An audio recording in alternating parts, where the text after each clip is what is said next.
Black Alpha Network. Home of Black excellence. Power to the people. Some of you don't have to clap for me. You say, well, he's stepping on some toes now. And I know they got that camera running, and I don't want the camera to catch me applauding because I'm really with these folks and I'm with those folks. Nigga, you should be with the truth. Stand up for the truth. Stop dilly-dallying. Stop pussyfooting. Stop beating around the bush. Tiptoeing through the tulips.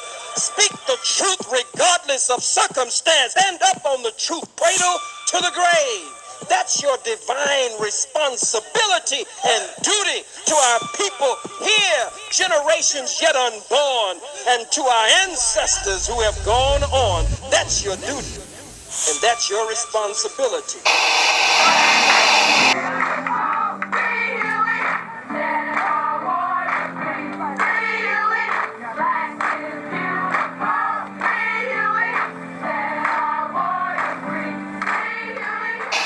Peace, family. One love, certified, let's go. Yes, indeed. Certified salute. Hello, world. What's happening with you? I hope everybody's doing good. I appreciate the tap in. Make sure you smash that like button. Make sure you subscribe to the Black Alpha Network if you haven't already. You know I love everybody with a passion. Big certified salutes to all of my B1s, all my FBAs, all my Freedmans, and all the 50 states. Let's go to work like we do. We gonna break it down today like we always do. We gonna get to them facts like we always do. But hey, let's do something a little different. Today, we gonna name some names as we always do. We gonna address some folks as we always do. But we gonna take it all the way around. All the way around. Like nobody's safe right now. Anybody who's off code gonna get that roast. Anybody who's off code gonna get that G-check. And you know what I love the most, family? What I love the most is when we sit here and we put names on things and we put dates on things, we do it direct. We do it direct. I sit back and I watch the chat and I be seeing y'all going in on people. And then I'm going in on people. And then we all going in on people. And that's how you do it as a collective. Everything moves together. Everything moves as one. Nobody's going on their own little venture. Nobody's going on their own little journey. We bring the brothers and sisters, the kings and queens, the goddess and the gods with us everywhere we go. And when we form up, we stronger than ever. And that's exactly how it is. And they hate us when we on the same page. They hate us. They cannot stand when we are on the same page. That's why the term divide and conquer was created. So they can divide us and then they can try to conquer us. Bad news for them is that shit ain't never worked, and it definitely ain't working today because this certified era is breaking all the rules. This certified era is shattering all the records, and this certified era is doing whatever the fuck we want to do. Damn right. Yes, sir. And I want to say this as well to the family. I appreciate everybody because one thing about us is that we stay focused on supremacy. We stay focused on getting rid of the system of supremacy and replacing it with the system of justice, black empowerment, foundational black American empowerment. We always stay true to lineage. That's one thing about us. We don't go for the distractions. We don't go for the detractors. We don't go for the straw man arguments. We don't get messy. We ain't out here loving hip hopping. We about black empowerment. We ain't out here being ratchet. We ain't trying to get ratchet reparations, y'all. Y'all see them folks out there trying to get ratchet reparations? They over there arguing about reparations, fighting each other about reparations. Y'all be seeing it. You want to get reparations politically? You off code. Man, you want to get reparations socially? Man, that's wrong. You want 12 extra dollars and not 11? What's wrong with y'all? We don't get into that. All of us over here, we stay focused. We work together. We stand next to each other. That's why I love y'all so much, because we stay on game. We ain't messy. Every time we sit down and we chop it up, it is like a family affair. It is truly the foundational black American family tree, and we are all relatives. We ain't nothing but cousins, y'all. FBA cousins, that's what it is. We bring the families together and we stay focused. So while everybody's over there being messy, bickering, all that feuding and infighting, having Twitter spaces where they calling each other's mama's names and their grandmama's names and all that shit, while everybody else is over there being petty, We over here putting in work, and we over here eyes on the prize, getting to that reparations bag by any means. And that's why I salute all of y'all, man. That's what happens when you a real family, and that's what happens when you are focused. And we are focused as a family, and history has proven that when our family is focused, when we remove all the petty characters out the way, when we remove all that infighting and that feuding and all that bickering nonsense, we get things done. And I know without a shadow of a doubt, me and you, we gonna get things done. They can go hold a Twitter space for 13 and a half hours, okay? Skip breakfast, lunch, and dinner, all right? Not feed the goddamn kids and not go to work. We're going to go to work, and we're gonna work together, and we're gonna get the money. Don't that sound great? Yes, so let's do it right now, and let's do the things that we do the best, and that is put in that certified energy, certified salute, Black Alpha Network in the house. Let's go. Okay, family. There's so many folks out there right now trying to run interference. There's so many folks out there right now upset in their feelings, mad that we are focused, mad that we on game, mad that reparations is coming our way, that they doing a lot of crazy shit, y'all. A lot of crazy shit. I mean, they done sent out every last person that they could find. But today, we're going to talk about some of these off codes, but we're going to mostly talk about these $5 FBAs and these $2 tethers. Yes, I said it. These $5 FBAs and these $2 tethers. Motherfuckers ain't even worth the food stamp. Broke as hell. Broken ain't a joke. Motherfuckers seriously broke. That's what we're going to talk about, because these are the people out here trying to infiltrate, and we're going to talk about how it connects to everything. Because typically, when you find a $5 FBA and a $2 tether, somewhere around you're going to see a Democratic shield floating. I promise you that. Marcus Lemoyce Hill, he going to be knocking. Michael Eric Dyson, he going to be knocking. Van Nessa Jones going to be knocking. You show me a $5 FBA and a $2 tether, and I'm going to show you a Democratic shield who ain't that far behind. Typically, when you see a $5 FBA or a $2 tether, you going to see a fleer fleeing they ass somewhere around. Shit, the fleer might be the $2 tether or the $5 FBA. Shit, you never know. Things is getting real crazy out here in these streets, family. They ain't never a dull moment because motherfuckers is crazy. But what did you expect? What did you expect when we started getting to these real reparations? You know what I'm saying? Not just somebody saying reparations, not just somebody hashtagging and tweeting it out. No, real reparations with real dollar amounts, with real checks getting cashed. What did you expect was gonna happen? When us getting that bag becomes more and more of a reality, when the Black Grassroots takeover has become more and more of a reality, you start seeing motherfuckers go more and more crazy, more and more desperate, more and more scared, and we got them right where we want them. We got them right where we want them, and where they are is exactly where we predicted they would be. Trust me, when we was out here talking about being on code, when we was talking about making movements, when we was talking about the Black Grassroots taking everything over, which we have, the Black Grassroots runs politics, the Black Grassroots runs the social world, the Black Grassroots runs the news media. Yes, we do. On a Saturday night, Sunday night, all the way across the goddamn week, back to the weekend, folks are sitting down with a drink, with some popcorn, and they tuning in to the new black media. Matter of fact, the new black media is the black media. Straight up, the NBM, new black media, only black media. Because we done whoop these motherfuckers so bad that they are going out of business. Yes, you see it. Did y'all see? We going to it today. Hey, smash that like button, hit that subscribe button, buckle up. We about to go 100 miles an hour. Yeah, fuck 100. We about to do 500. Top, drop, back, highway, our lane. Shit, we run the whole motherfucking highway. Anywhere we go, we run it. If the Black Grassroots steps in any building, any house, any avenue, block, valley, street, county, state, country, continent, wherever the fuck we go to a fucking island. They gonna bow the fuck down and Black Grassroots is gonna run it. And that's exactly what's happening now. Did y'all see Marcus Lemoyce Hill and Michael Eric Dyson on TV having a goddamn meltdown, crying? Motherfuckers was in that bitch telling the world that they scared. They was telling you right now that they afraid of the new black media. We caught these motherfuckers on camera doing it. They wasn't even trying to put that shit low key. They wasn't trying to keep that shit underground. This shit was high key. They was just opening. They had a whole bonding session. What they say, trauma bonding? Them motherfuckers was trauma bonding. Hey, family, the Black Grassroots and the new black media, we got these motherfuckers trauma bonding in the open public. You know we on one. These guys have went to school, spent all that. Matter of fact, fuck that. Hey, I'm gonna play a clip Then we gonna get right back to roasting their ass. Give me 1 second. I'm gonna let this shit ride, and then we gonna go ahead and get to the G checking. Y'all ready? Okay, let's rock. I am joined by Dr. Michael Eric Dyson. He's been talking to us tonight about everything from religion to pop culture. Doc, I got to ask you a little bit about politics as well. We were just talking about the blogosphere and the role of social media. It seems to me that there's a whole universe out there that operates. I mean, it seems like there's a whole other community of knowledge that didn't exist before. Is it dangerous? Oh man, it's dangerous. You've brilliantly summed it up. It's extremely dangerous because what's happening here is that we're giving up on traditional ways of knowing the world, which were themselves already shot through with all kind of contradictions and problems. But the difference is if you're getting your news from social media, it's one thing where they vetted these ideas, where journalists have been journalists and tried to look at trying to be as fair as possible.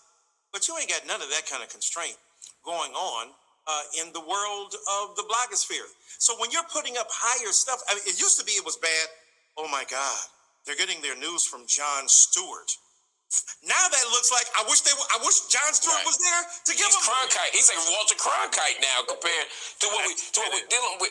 Does that frustrate you as an intellectual and as a professor? Because suddenly you're in the same room with someone who doesn't read books. You're in the. You can stop without saying right. Who doesn't read exactly? And so to the public. There's no difference. So on the one hand, you're put next to someone who might have a PhD, say in finance, or just hypothetically, who doesn't read about black folk, but calls himself a black scholar. You know, we'll call him Boyce, right? And then you got the person who just Googles stuff, right? Then you got the person who just makes stuff up and who's just engaged in kind of demagoguery, right? Then you got the white person pretending to be black on the internet with a fake profile pic, and all these people are in the same room, and y'all are having a debate about, you know, the origins of civilization. You're having a debate about, God's sake, Willie Lynch like it's 1992, right? And all this stuff is happening in a space, and people can't tell the difference between you and them.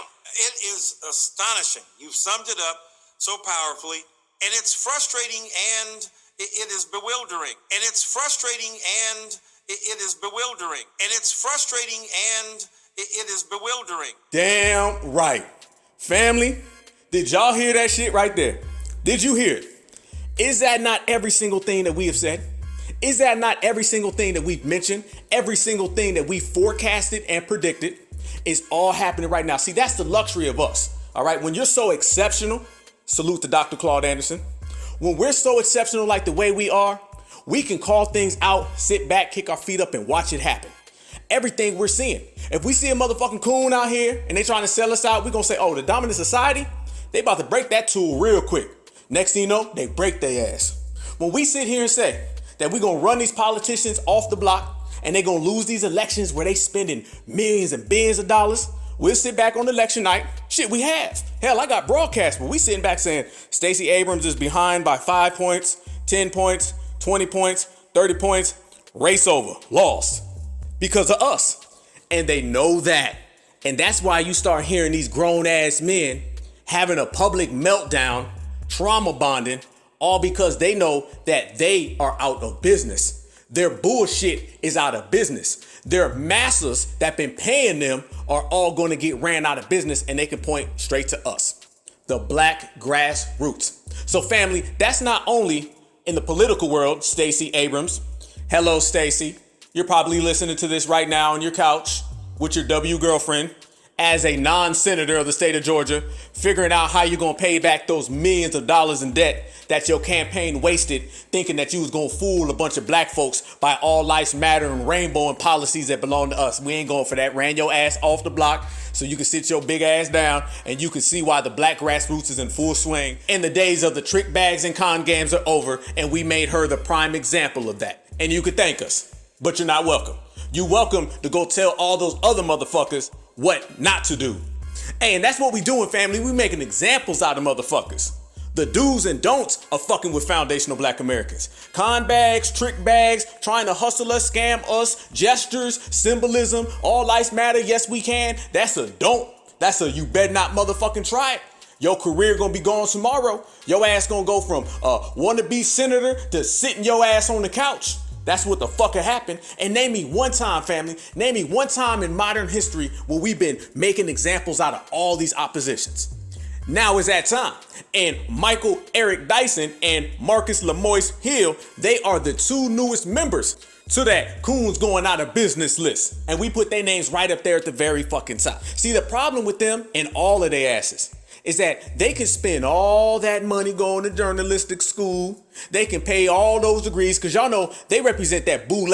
They them boule motherfuckers who want to run around and say, well, you don't know as much as I know because I went to college. I sat in 4 fucking classes, so I know more than all the black community. That's what it was. It's that boule, I'm better than you, that wagging their motherfucking finger at you. Let me tell you something. If you think, and I'm going to say this real motherfucking directly, if you think all that boule, pastor, deacon, reverend, holier than thou, I done went to college, I done went to an HBC coon, and I got smees of degrees, so I'm better and smarter than all the black people in the world, you gonna have a rude motherfucking awakening with us, okay? We are regular black, but our regular is exceptional, and we will exceptionally kick your ass so far out of fucking Dodge we won't see you again. And that's what's happening to all these motherfuckers. They're mad that they spent so much money on that journalistic degree. And they got all them fucking student debt loans that they cannot pay back. And they try to go get jobs now, but their jobs that they spend all that fucking college money on is getting outdone by some black folks who are turning on their fucking computer and doing a live stream. The new black media has whooped the old mainstream's ass, and the old black media was the first domino to fall. That's why Roland Martin, he throws a hissy fit every time he's on TV. Y'all know what it is. Roland Martin will sit there and have 5 or 6 people that don't nobody know because they don't hold no weight. You'll be like, who the fuck is that person? Who the fuck is that person? And who the fuck is that person? They're all these boule college students that ain't never did shit in the black community, but they're used to the days where you ain't never had to lift a fucking finger for black folks. You didn't never have to step on the doorstep for black folks. You didn't have to twist a doorknob for black folks. You could just show up with your little fucking degree and you can talk all prim and proper, and then you can start wagging your finger at black folks. Now, this era, the certified 100, certified BLACK, foundational black American freedmen, we don't go for that shit. Hell to the no. You gonna get your boule ass G-checked on sight, and you gonna be running back to that goddamn same college with your tail between your legs and your coon whiskers clipped off and your coon wig pulled back. We don't give a fuck. This the era of the black folks who get up and grind every day. This the era of black folks who get up and go to work. This the era of the black folks who stepping at the family reunion. This ain't that y'all's needs to do better. Pass the Chardonnay, pass the Grey Poupon, that bougie ass boule bootlicking shit. Hell to the nah. Them days is over. That shit got canceled like a rerun. They in that coon unemployment line right now, begging Zaddy for coon welfare. Because the black grassroots done fucked them all up. All of them, every last one. So listen to this meltdown continue. Listen to how they talk about they have no more power. They're openly telling everybody they ain't got no more power. They saying, man, they listen to this people and this people and this people. Here's the thing. You can talk and you can say whatever you want. It's up to the people to decide if they want to listen. You can't get mad at the people who don't want to listen to your ass. You can't come around and wave no fucking degree and say, all y'all got to listen to me. That's that bougie, boule, bootlicking ass shit. And we don't go for it. So they're sitting there having a meltdown. They're sitting there complaining, trauma bonding, talking about how don't nobody listen to them no more. And family, didn't we say all this was going to happen? Matter of fact, didn't we say we were the ones making all this happen? Everybody who subscribed to the Black Alpha Network, everybody who's done tapped in, salute to y'all, by the way, love you with a passion. But everybody who ever taps in, the live chat, the streams, everything that we do, family, what do we always talk about? We talk about how the black grassroots is changing the game. We done went and threw a wrench in this motherfucker. And the people who used to have the power don't have it anymore. The folks who used to be in control ain't controlling shit. The people who used to be driving the bus ain't even on the bus. We came in and kicked their ass out. Everyone knows. We always talk about the regulators, and we've been consistently regulating. And this is the results of our regulating. Every time that we done regulated, we done took the power away from somebody who had no right being in power in the first fucking place. Who's complaining? Watch who's complaining, and you're going to see who's the disgruntled party. Watch who's complaining, identify the complainer, and you're gonna see the person who ain't got no more power no more. The pastor, he's out here complaining. Y'all's losing y'all face and stuff, and y'all's ain't coming down with the Lord and all that black power stuff. The law says no. He's saying that shit right now because ain't nobody listening. He used to be able to say that shit all damn day long. Y'all remember that shit? Votes for the Democrats because the Lord said you got to. Jesus said, vote for Joe Biden. That motherfucker talking that shit and ain't nobody listening no more because the black grassroots done took the power away from his ass. Y'all remember Pastor Vote Blue no matter who? Y'all remember Deacon Anybody But Trump? Y'all remember Congregation Hillary? That shit had about 200 members. Now they got about 2. Singing songs all damn day long, singing all that we shall overcome shit, and ain't nobody listening. We too busy getting to the bag. We too busy going for the money. We too busy cashing them checks. Yeah, hey, they said the day of reckoning was coming. The day of reckoning came. It just wasn't for us. It was for y'all old outdated asses. For all them old Negroes, that's about the only day of reckoning that came. Because for us, it's the dawn of a new day. And in this day, it's all about the black grassroots and everything we do. So the motherfuckers out here complaining, saying that y'all don't vote no more, y'all don't listen to the law no more, y'all don't listen to the old black media no more, that's just motherfuckers trying to shame you. They just trying to shame you because you replaced them. We replaced them, so then they try to shame us, and when that shit don't work, they left with nothing. And right now, they ain't got nothing. They ain't got nothing. Matter of fact, what they do have is they have trauma bonding. Listen to these motherfuckers right here saying, I hope it turns around. I think it wills one days, and I just hope so. Listen. It is bewildering because you said we spent years studying, reading, going to the library where the lies are buried, figuring out how to think, looking at methodologies, taking classes about the difference between deconstruction and demythologization and the difference between Du Boisian, double consciousness and Hooksian notions of feminist pedagogy. God darn, what was the point? If the point is you can get in the room and just talk trash. I see people on Twitter debating lawyers and professionals. Oh, no, that ain't gonna happen. Gonna see what happened to Gunna. Bro, have you been to court? Does it hurt your ego ever the comments that you have to read, the debates you get in where suddenly, people, again, who may not actually measure up. And I'm not talking about the degrees and the elitism kind of approach. I'm talking about people who simply don't know enough to be in the conversation. And when people choose them over you or me or whoever, right? I mean, is there a way do you ever take it personally? Oh yeah, it hurts because I can't take it doggedly. The blogosphere, the social media, is a kind of algorithmic approximation of white supremacist bigotry 60 years ago.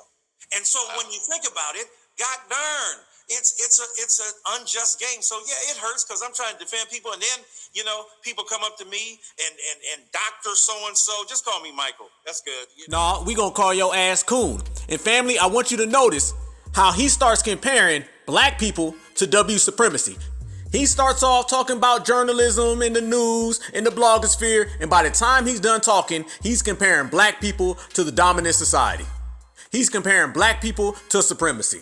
You know why he's doing that? Because he works for supremacy. That's exactly why he's doing it, and ain't nobody dumb. Soon as he don't get his motherfucking way, he starts having this little tantrum and this little meltdown, and he's scared and he's shook, and he starts telling you how he really feels about black people. But here's the thing, we been knew it. So everybody he's got a problem with, those are the people who knew a long time ago that he only uses supremacy as a clutch. And in reality, he serves supremacy, because that's exactly what a coon does. Because god darn, you got all these people with these self-anointed doctorates and stuff, and these Hotep hooligans who are out here, marshaling and manufacturing facts and acting like they doing what they do. And I'm saying, like, bruh, let me just sit my study, write my books, and do what I got to do. And hopefully the cycle comes back around. It's a merry-go-round. So hopefully our turn comes again, where facts, where study, where scholarship, where serious engagement are involved. And here's the irony. People like you and me and Cornel West and Bell Hooks before, with him, and Skip Gates to a certain degree. No, technology is not a merry-go-round. Technology evolves. No, the truth is not a merry-go-round. The truth is the truth. So you can hope and wish and cope that shit comes back around to you. But in reality, it ain't never coming back, because we snatched that shit. And if you want to cite Cornel West and Gates and all those people, so basically he said, irrelevant, irrelevant, and irrelevant. And we say they ass has been replaced, rejected, and regulated. We were already getting dissed. Oh, y'all a bunch of public intellectuals. You ain't serious. We already facing it from within. Now I want to turn to some of those Negroes and go, how you like it now? He crying, y'all. He crying. He upset. He hurting. Read, who disrespect the work we did because we made it look easy. Amen. Doc, I think we are going to come around because ultimately, I believe that which is true, that which is rigorous, that which is thoughtful, that which is which is tap dancing and butter biscuit chasing. Hey, do they sound like they even believe themselves? Do they sound like they even believe what they saying? Hell no. That shit reeked of no confidence. That shit reeked of uncertainty. And good, because we made them unconfident and we made them uncertain. Let me give you a spoiler, family. Y'all is done. Done, ain't never coming back. Them days of y'all's done. Y'all can take that meltdown. Y'all can do whatever the fuck you want to do with it. But we gonna continue to get it and we gonna continue to win. And how do you know we winning? Because they asses is complaining and crying and we out here celebrating. Yes, indeed. Do y'all hear anybody in the new black media complaining? We not complaining. This lets you know who's winning. This tells you who's on the right side and who's on the wrong side. They're complaining. They're upset. They're having temper tantrums. Do y'all hear Jason Black ever getting mad about nobody listens to him? Do y'all hear Tariq Nasheed ever complain about that? Do y'all hear anybody else in the new black media get upset and say, I just wish everybody would listen and I hope it goes back to the old days? The only person who's out here hoping it goes back to the old days is a motherfucker where the new day has passed them by. That right there is a sound of somebody who done had they ass passed by. They standing on the fucking corner and that bus done left. They standing at the airport and that jet done took off and they ain't got shit to show for it. Nothing. I hope it was good, all that coonsing, all that taps to dancings, all that butter biscuit chasing. I hope that shit was good, but it don't last forever. The only thing that's for certain in this life is foundational black American empowerment, and that's the only thing that will always be here. Facts on facts, but let me play one more little small clip of them just so we can laugh at them real quick, then we gonna move on and G-check the next motherfucker. You with me? All right, listen. We were already getting dissed. Oh, y'all a bunch of public intellectuals. You ain't serious. We already facing it from within. We already facing it from within. We already facing it from within. We already facing it from within. Man, they hurt right now. You can look at them in their face. They ain't believe their goddamn self. You ever hear somebody talk and they trying to say shit that they hope would happen? They trying to speak that shit into existence because they don't believe that shit. Hell no, they don't believe that shit. They hope it goes backwards. So that's what they're saying. They're hoping that people quit getting their information from technology. So they want technology to do a whole reversal and for people to quit listening to the multitude of different outlets for news media and come back to doing it the old way. They don't got a problem with us. Y'all motherfuckers got a problem with technology. All right. You don't have a problem with us. You got a problem with evolution. All right. This shit has evolved. With the advantation of technology, people have a multitude of different streams of getting their information. They're not locked in to one. See, they want us locked into just them. Who wouldn't? These motherfuckers want us locked in so they can sell us all these dreams about all lives matter and minorities and can't we all get along and black and brown coalitions. And as soon as we start making our own means, as soon as we start taking our own paths, now we're determining our own destiny. And these motherfuckers hate that shit. They hate it. That's why they sitting there having that meltdown. They scared. They didn't believe nothing they were saying. They were sitting there saying, man, I hope so. Don't you agrees, Erica Dyson? I agrees, Lemoist. I feels you, man. I think one day it might, could, should, hopefully. You can could, should, sorta, maybe. And that shit ain't never gonna happen. They mad. They sound like they about to go on a date. They about to go on an old black media date. Who's buying? Lemoist? Lemoist Hill? Yeah, he look like he the buyer, don't he? Lemoist Hill about to take Erica Dyson out and go buy him a coon cocktail. And they gonna cry about why the new black media is whooping the old black media's ass. Yep, we'll shed some tears and cry me a river, motherfucker, because we are here to stay. Certified salute. And that's how they are, but we already checked them. And how you know we got receipts, I'm gonna add one more name to that list. Let's add Jermel Hill. You know what I'm saying? The motherfucker who pretends to hate W women, but really is a wannabe W woman feminist. Yes, a want-to-be W woman feminist who's really deep down inside mad at black men because she couldn't get a date. Oh yeah, she's one of these feminists in disguise. She'll sell her soul to be a Karen. But I'm gonna tell you what she also is. She's also one of these coons we done made an example of, and her ass is in that unemployment line, mad that the new black media has made her journalistic career disappear. Noriega said his platform was to give artists their flowers. It is not our jobs to give you your flowers. It is our job to put what you're doing in context, to explain it, to corroborate it. Not our job to be your publicist. And I think that's the part that is very different between the function of what some athletes and entertainers do in a media space versus what we do in a media space. Hey, she big mad, y'all. She big mad. The I wish I was a Karen. The I wish I was a Becky. She pissed off right now. She real mad. Y'all heard that shit? I'm gonna tell you why she mad. Let me tell y'all. She's mad because the job that she thinks holds precedence over all of us doesn't. That boule I'm better than y'all shit ain't working.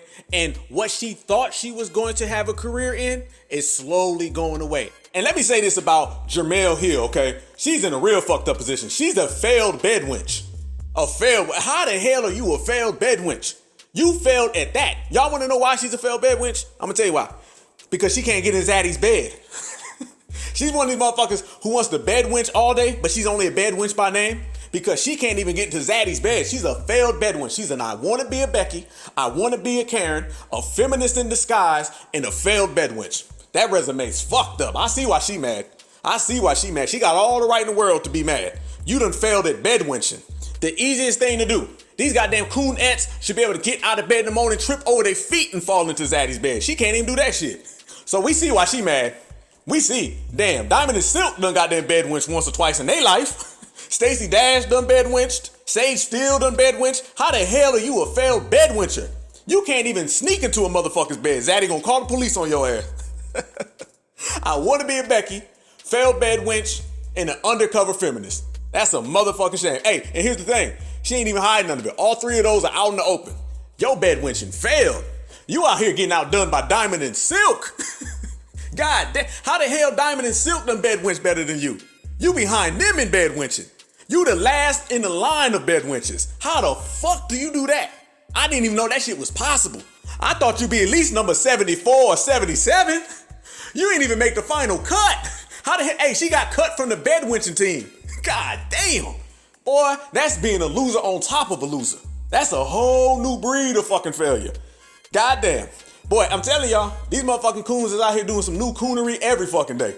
And that shit right there is the worst of the worst. But we laughing. Damn, Diamond and Silk done out bed, wouldn't you? Woo, man. But you know what else we laughing at? We laughing at these poor attempts for them to get us to stop being us. And that's what she's doing. She's got all these attempts to try to get the black man to quit talking to the black woman, to get the black woman to quit talking to the black man, to get the black community to start voting Democrat, to get the black community to start caping for the dominant society. Everything they do, specifically her, has an underlying theme of trying to get us to go in the wrong direction. That's what they get paid to do. That's what that battery in their back is telling them. And that battery in their back, it has a little barcode on it and it says, made by the dominant society. And she got one. She got a big one. Let me say this, family, and this really goes for these black journalists, the old blacks media. Let me tell y'all, they only have their jobs to throw black folks under the bus. They only have their jobs to run con games on black folks to vote for the Democratic Party. Now, when you're a W anchor or a W journalist, oh, your job is just to go on TV and spew out supremacy. Any motherfucker do that. You can go get a 7-year-old W and they can get on CNN right now and tell you all about anti-black racism and W supremacy. Anybody can show up for that job from the dominant society. I don't give a fuck if you a 7-year-old, a 70-year-old, or a 17-year-old. If you a W, you always got a job saying anti-black racist shit on TV. Now, to these coon-ass journalists, their job is a little different. Their job opportunities come in different ways. They get hand-selected to throw black folks under the bus, and they got a task to do. Their task is to confuse as many black folks as possible, to keep all black folks going in the wrong direction, to get all black folks to sell themselves out. They got to go to Zaddy and explain to Zaddy why that shit either worked or didn't work. A W ain't got to deal with that shit. All they got to do is say some anti-black racist shit on TV. They'll have a job for the rest of their life. Now, Jemele Hill, I wish I was a Becky, but Zaddy don't want me, and black men don't want me either. It's not about being a journalist for her or asking tough questions. They don't ask no motherfucking tough questions. She gonna say, we got to ask the tough questions. What tough questions? You don't ask no motherfucking tough questions. All you do is sit there and tap dance all day. Ain't nothing hard about that. A coon is the easiest motherfucking job in the world. All you gotta do is make a fool out of yourself. You feel me? That's all they gotta do. So that throws that excuse way the fuck out the window that they're doing some type of vigorous job. And it's so hard to be a black anchor. It ain't hard to be no black anchor. Only thing you got to do is go sell out black folks and you gonna have a job on TV. But let me tell you, when it does get hard, see, when you're cooning, oh shit, anybody can do that. That's easy. The hard part comes in is when black folks are on code and ain't fucking with you. See, it was never hard before. Y'all never heard this shit before. You never heard Marcus Lemoyce Hill, Michael Eric Dyson, Jamil Hill. You never heard any of them talking about how difficult it was. You never heard them talking about how hard it is to be an anchor, how things are changing, how people don't listen to them no more. They never had those problems until we showed up. So you see, they had an easy task of selling out black folks. But now that job done got way more difficult because we ain't listening. And anytime a coon's job gets hard, Zaddy is on they neck. Trust me, every last one of their asses is on code red alert, under pressure. They losing sleep tonight because they understand and they know without a doubt when black folks ain't fucking with them, when they can't fool us or confuse us no more, the dominant society has no more use for them. They're played out, they're obsolete, they're worthless. They have no value in the system of supremacy if they cannot sell other black people out. They're gone. And what does the dominant society do, family? When they're done using their tools, we say it all the time and I said it earlier, they break them. So Marcus Lemoyce Hill, he's afraid right now of being broken. I mean, well, you know, he's already been buck broken a long goddamn time ago. Him and Michael Eric Dyson. Hell, Jamel, I wish I was a Becky Hill. She been buck broken too. All the motherfuckers been buck broken. But now they're afraid of being coon broken. What's coon broken? I got a name for you. Tiffany Cross. Yeah, Tiffany Cross is right on up there with Stacey Abrams, another motherfucker we done made an example out of. I'm telling you, man, they can't run from us. Let me tell you something. All the news let me frame this. All the Shields, the Sambos, the Butter Biscuit Brigade, the tap dancers, the counterfeits, y'all can run all the fuck you want to from the black grassroots. But we will walk your ass down. And when we get there, your shit is canceled. Stacey Abrams, she got canceled in the political world fucking with us. And Tiffany Cross got her ass canceled, cut off television, terminated, erased for talking that bullshit. Y'all seen what happened with her. They thought they was gonna roll out Tiffany Cross and she was gonna say all this off-coded shit. Just telling black folks voting for any other party other than the Democrats is like voting for your slave master. Trying to tell black folks, if you don't do this and you don't do that, then you really ain't black. You got somebody who ain't black they goddamn self trying to tell us what black is. Let me tell y'all, family, a counterfeit can never speak on the certified. Certified holds all the weight and certified holds all the value. What we say go. We are the influences. We are the thorough, pure ones. So no counterfeit's ever going to get on TV and try to tell us what's real. And we flipped that shit right back on Tiffany Cross, and they flipped her ass out of a job and flipped her ass off that show and flipped her ass off that seat and flipped her ass right back to the block. That's what happens when we make an example out your ass, and we done made an example out of her. And Marcus Lemoyce, Michael Eric, and I wish I was a Becky, all their asses is in line. That's why within the same few weeks, each and every one of them has got in front of a camera and had a public meltdown. Yes, sir. Don't tell me we ain't got the power, family. Don't tell me we ain't got the power. We can do anything we focus on. And once we start focusing on getting motherfuckers out the paint, we get their ass out the paint. When we start focusing on running motherfuckers off the block, we run motherfuckers off the block. We don't be tripping. We don't be out here just bullying motherfuckers. We could if we wanted to, because that's how exceptional we are. But we don't do that. We only got a problem if you got a problem. If you go off code, then we gonna check you. If you don't respect it, we gonna have to make sure you check it. That's what it do. So we don't be no motherfuckers out here just wilding out. We listen, we watch, we see, we choose our words very motherfucking carefully. But we make sure that everybody who comes in our presence respects the lineage, their heritage, and the culture. And if they don't, we G-check their ass by any means necessary, and they get what they deserve. And we got the right to do that because this lineage, this heritage, and this culture belongs to us. This is ours. This is what we created. Nobody can ever tell you how to control your own creation, family. Nobody. And we done been through so much shit, and we done had to deal with so many backstabbers and so many haters and people who have so much negativity for us. It's our nature and our God-given right to do what the fuck we please when it comes to ours, so we gonna do what the fuck we please. And if that means a motherfucker gotta get their ass turned upside down and ran the fuck off the block, he's getting his ass turned upside down and ran the fuck off the block, courtesy of the Freeman. And who gonna stop us? Nobody. That's the answer, and it's always gonna be the answer. So when we start hearing these motherfuckers having these meltdowns, oh, I'm proud of it. I love it. I love it, because trust me, they ain't got no problem getting on TV and trying to draw a rift between black men and black women. That's all I wish I was a Becky Hill does all fucking day long. She'll sit there and she'll come after black men all the time. Take the Dana White situation, right? She ain't said a motherfucking thing about Dana White. But as soon as a black man sneezes too loud, she want to write a whole motherfucking article about toxic masculinity. That's the type of time and the type of energy she be on. So the type of time and energy we gonna be on is canceling her motherfucking ass and doing it with a smile. And I'm smiling right now, all smiling, because I love this shit. I'm here for it. This is what I love. I love seeing these coons in distress. And I love it even more when we are the ones who put these coons in distress, because I know how it goes. I know the pattern. Coons talk bullshit. We G-check them, we regulate them, we run their ass off the block. They get called into Zaddy's principal's office. Zaddy pulls out that goddamn switch, whips their ass, sends them to the coon unemployment line, and then breaks that tool, and then they go away, and we ain't never got to hear from them again. That's a happy ending for me. That's a real good fucking ending. That's what cooning gets you. What they say, there's no retirement plan. And what we're doing, we're making all these motherfuckers retire early. Let me say that again. Y'all know how we do it on the Black Alpha Network. When we start spitting that hot fire and dropping them jewels, we got to say that shit 2 times. Let me run it back.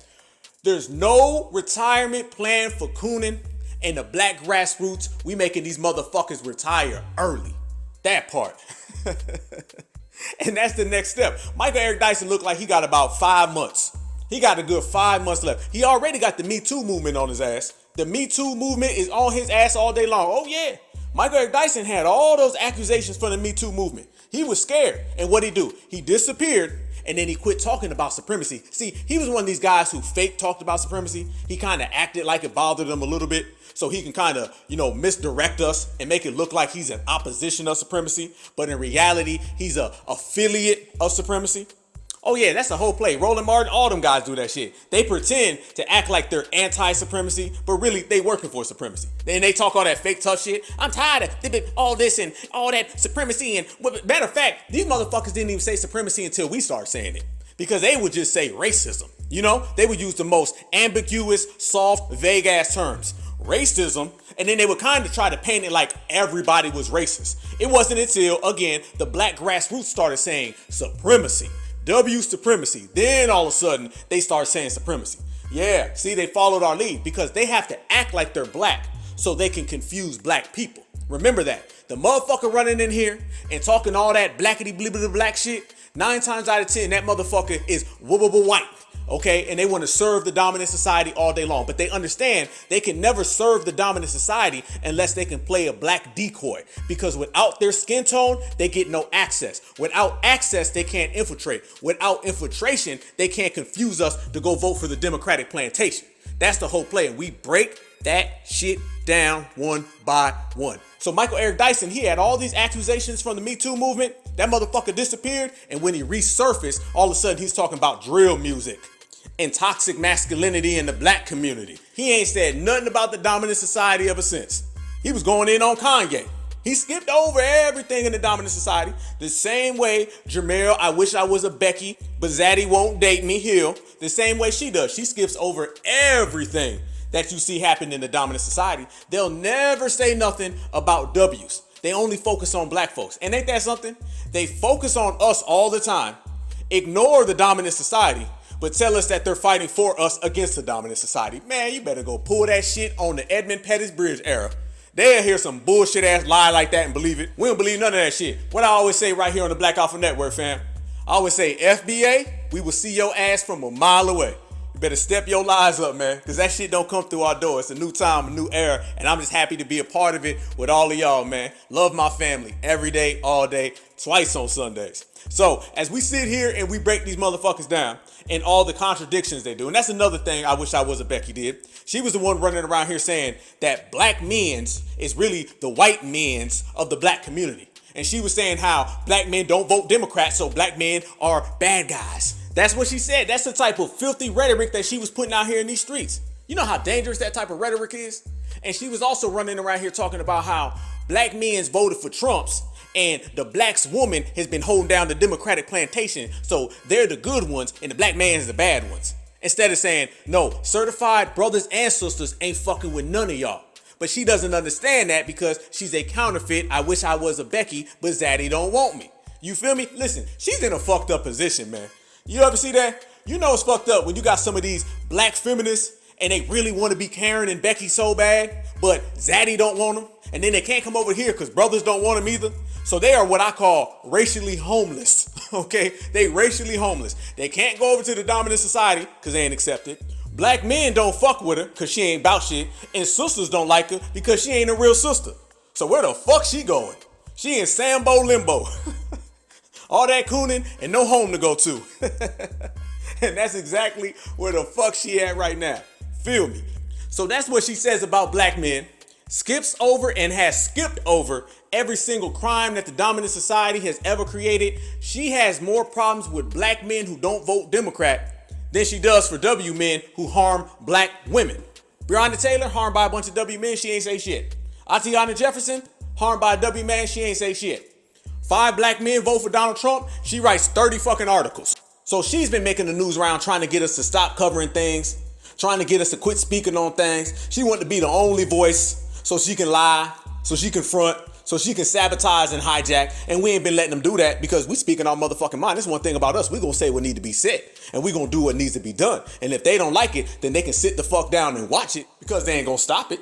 Hell to the no.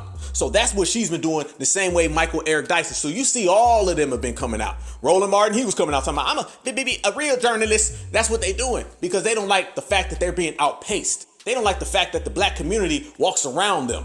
They don't like the fact that the black community can't even see them. They don't like the fact that ain't nobody listening no more. It used to be sweet back in the old days when they could say whatever the fuck they wanted and they always got the microphone and the camera. Now that microphone and camera is in somebody else's hands, not them. And that shit burns them. And I love it. I love it. Ain't nothing better than seeing coons in distress. And what did I always tell y'all, family? I said, when you see coons with an attitude, CWAs, when you see them CWAing, then that means that we are winning. And right now we're winning because they pissed. They pissed. When coons are smiling, kicking their shoes off, hugging Donald Trump, hugging Joe Biden, tap dancing, oh man, they got things going their way. But when they mad and they making all these little news segments telling us stop and saying, I hope it goes back to the old ways and having public meltdowns and trauma bonding, each and every one of those scenarios is just a reflection of the new black grassroots winning, lighting shit up. And you see what she's saying? She's trying to tell people that she's a journalist and all that. And then what does she use to describe a journalist? She says to ask the hard questions. To ask the hard questions? Shit, anybody can do that. So that's what makes you a journalist? Is that you ask tough questions? I know some fucking 7-year-olds that know how to ask tough questions. That's what she feels the journalist is. That's what she feels ain't none of us qualified to do. Ask tough questions. When I was in school, I knew kids that were on the school newspaper who knew how to ask tough questions. You're gonna have to step it up. You're gonna have to try harder than that. And then she went on to say, it's to hold people in power accountable. Okay, have you ever challenged the global system of supremacy? Have you ever done that? You got a microphone, you had a show, you had all the opportunity to hold the global system of supremacy accountable. Since you hold people accountable, people in power, do you ever hold the system of supremacy and all the system of supremacy minions accountable? Do you ever do that? Since you got all the answers, hell to the no you don't. Hell to the no. Do you talk about reparations for foundational black Americans? Do you challenge the system in that way? Do you challenge the system in terms of black employment, black education, black healthcare, and black welfare? Do you ever challenge the system in that way? Oh, and I'm sorry. She thinks holding people accountable is only going after Donald Trump. That's what she thinks. So once again, you have one of these clowns who thinks fighting the global system of supremacy is not voting for the Republicans. See, they put that in their head. They think if I's mad at the Republicans, then I'm going against supremacies. I'm a freedom fighter. They all think they freedom fighters. They think they doing something. In reality, they ain't done shit. Ain't done shit. And they mad for the first time in forever. People are calling them out on that not doing shit. So they can't run around here no more and act like they're these civil rights activists. You feel me? Roland Martins and them and broken buck car sellers, they was running around here acting like they was Malcolm X and Huey Newton and Elijah Muhammad. No, the fuck you ain't. They was putting them badges on their own shirt. They thought if I go after the Republicans, then that means that I'm strongs. No, that just means that you're a coon. And a coon that everybody's laughing at and you getting your ass laughed at right now. That's why you're having these meltdowns. That's why you're turning on your camera, taking the time out of your day to talk about the new black media and the black grassroots when we're not talking about you. We ain't talking about you. Only time we talking about you is when we stepping over your ass. But every time you talk about us, you crying. See the difference? You got certified, counterfeit, authentic, artificial, winners and losers, and we're all in the winner circle. And they out here with a therapist and they having butter biscuit interventions. Fighting on who gonna get the last crumb. Thank you very much. But hey, let me go back to what she was saying about journalism. Do y'all notice she said, Noriega, you're not a journalist? And then she says, what after that, family? Matter of fact, let me play it, and then we're gonna get back to it. Hold up, here we go. There's too many athletes, much like, again, Noriega called himself a journalist. Love Noriega. Have met him like, sweet dude, you're not a journalist. And I'm not saying that because I have a journalism degree and you don't. It's just not a degree thing. As a journalist, is that part of our jobs and responsibilities is to hold people in power accountable.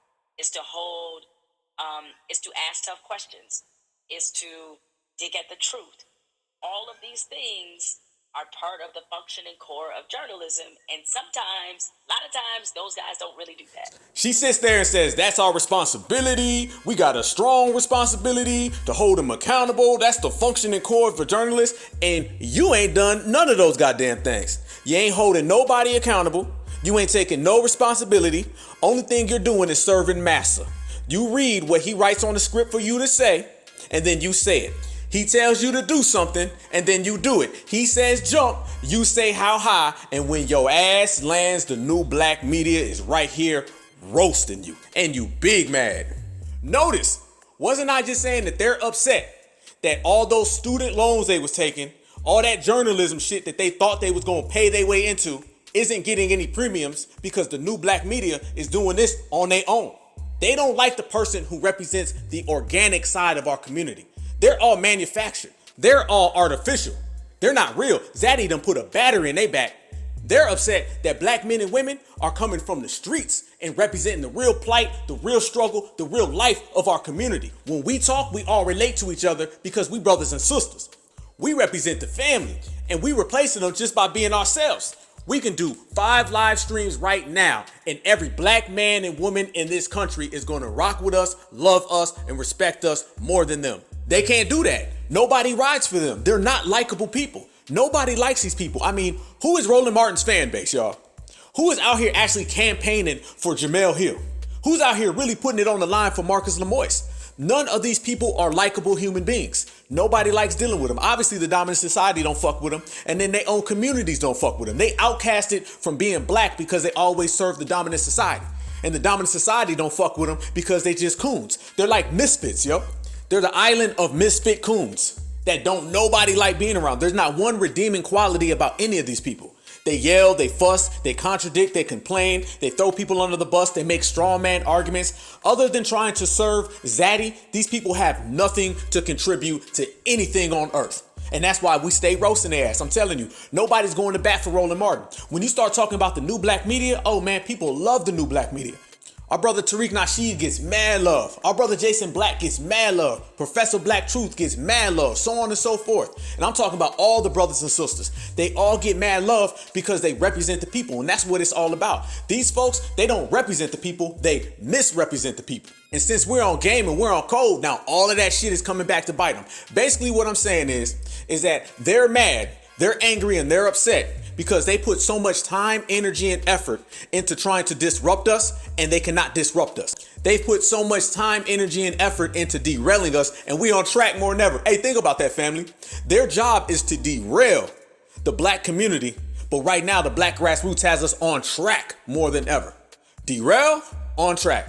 On track, derail. So you can see their failures live in their living color.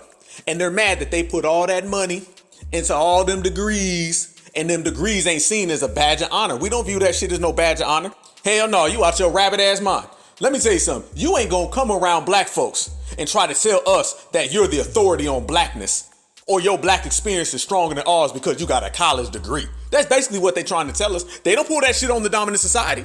Y'all notice that? All that, I got a journalistic degree and I went to school. They don't never say that to nobody from the dominant society. They only try to pull that shit on us. They only come around black folks and talk that high and mighty boule shit. You ain't gonna come around no black person and try to tell us that since you got a college degree in journalism, you're the authority of blackness, so we should listen to you on all issues. Family, let me say this. What would happen? And y'all know I love asking the family questions because I know y'all answers are gonna be the same as mine. That's why we are a family tree. What would happen if somebody came to your house or your parents' house or your grandparents' house and told them, y'all better listen to me because I'm smarter than y'all because I got a college degree? What would happen? What would your mama say? What would your daddy say? What would your grandparents say? Think about your aunts, uncles. I want everybody in your family.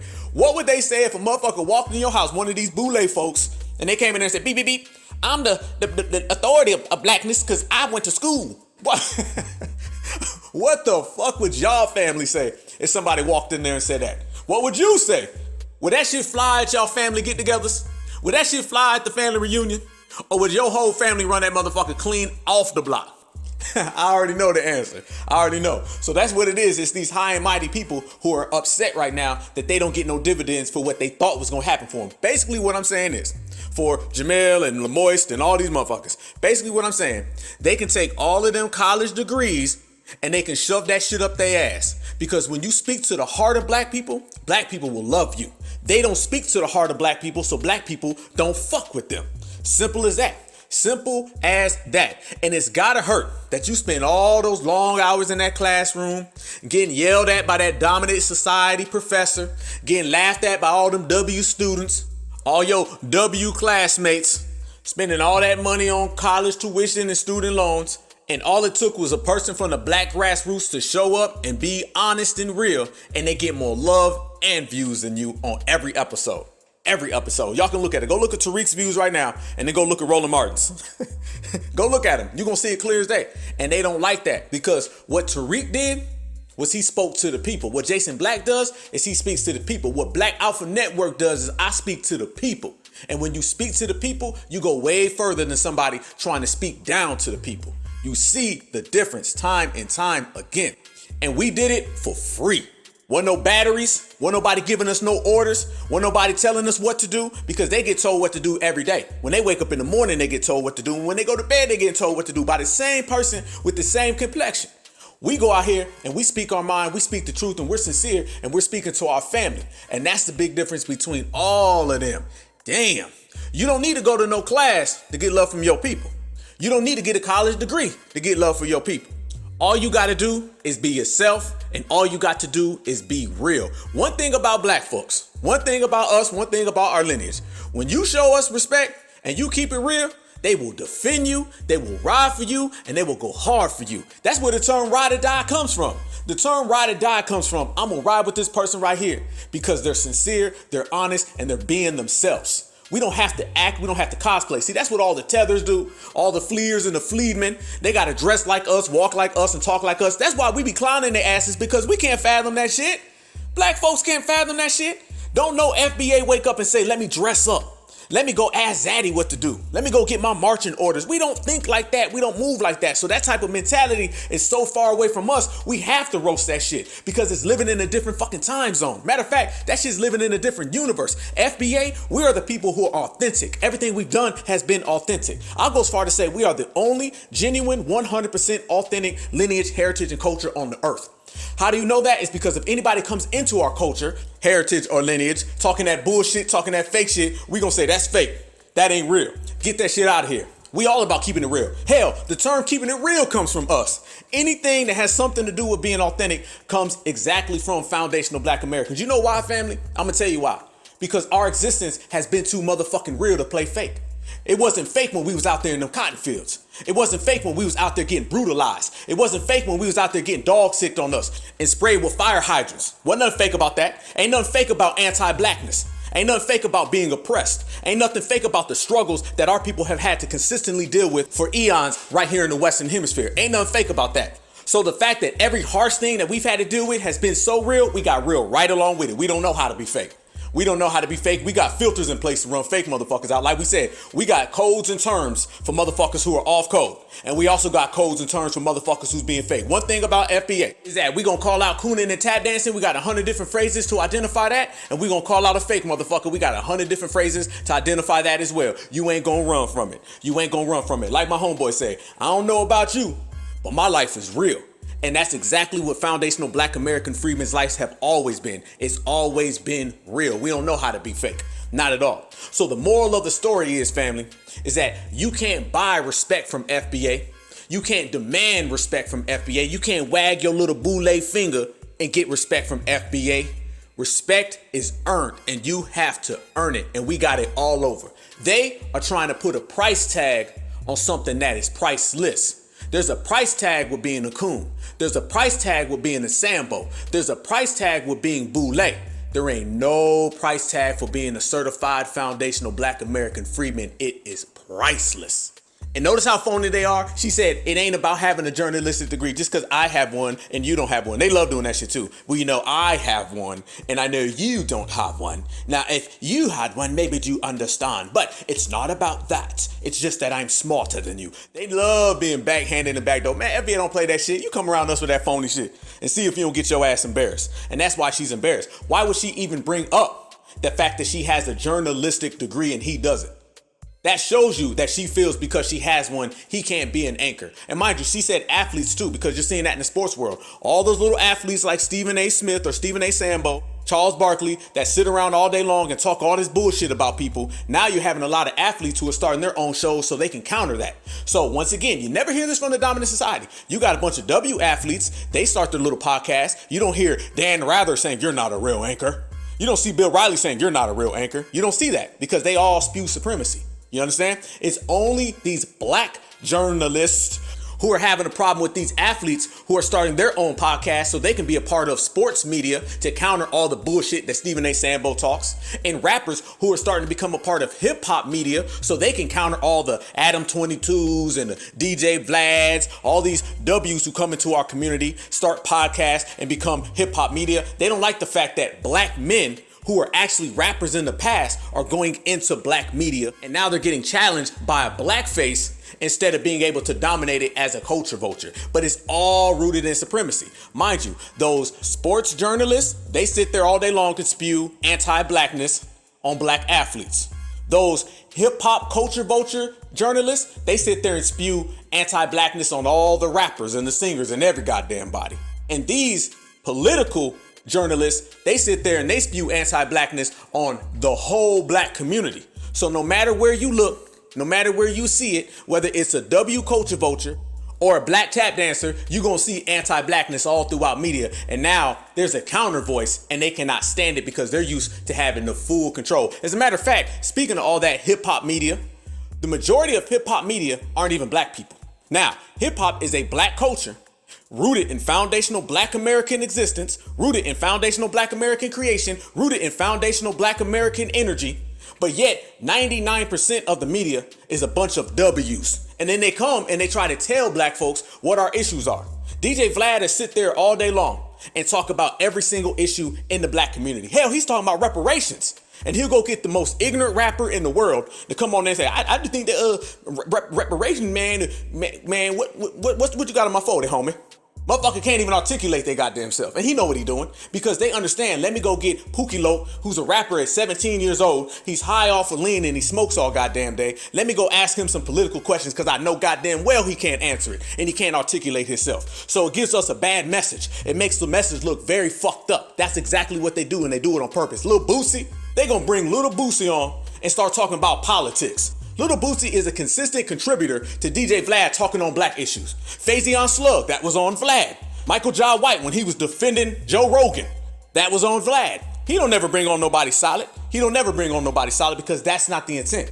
The intent is to try to mix the message. That's why Vlad don't bring on nobody real. Hell to the nah. But I'm gonna give you a real time. Let me name a person. Dame Dash. Did y'all ever see when Dame Dash went on that Adam 22? Or I don't even know these motherfuckers' names, to be honest with you. I guess it's Adam 29, 4, 5, 6, whatever the fuck. Did you ever see that time when Dame Dash went on there and that guy said, well, I believe Black folks think this. And he thought he was just gonna let that shit slide because he thought he was talking to a regular rapper. He thought he was talking to one of these ignorant little hip hop 17-year-olds and Dame Dash wasn't gonna catch it. He found out he was talking to a real grown ass Black man. From Kanye is some sort but you're not even Black. How you gonna tell me what Black people? Wait, time out. Stop. You just said what Black people want. That's what you just said. He's aware of what Black people want from him that they're not Wait a getting. second. Question.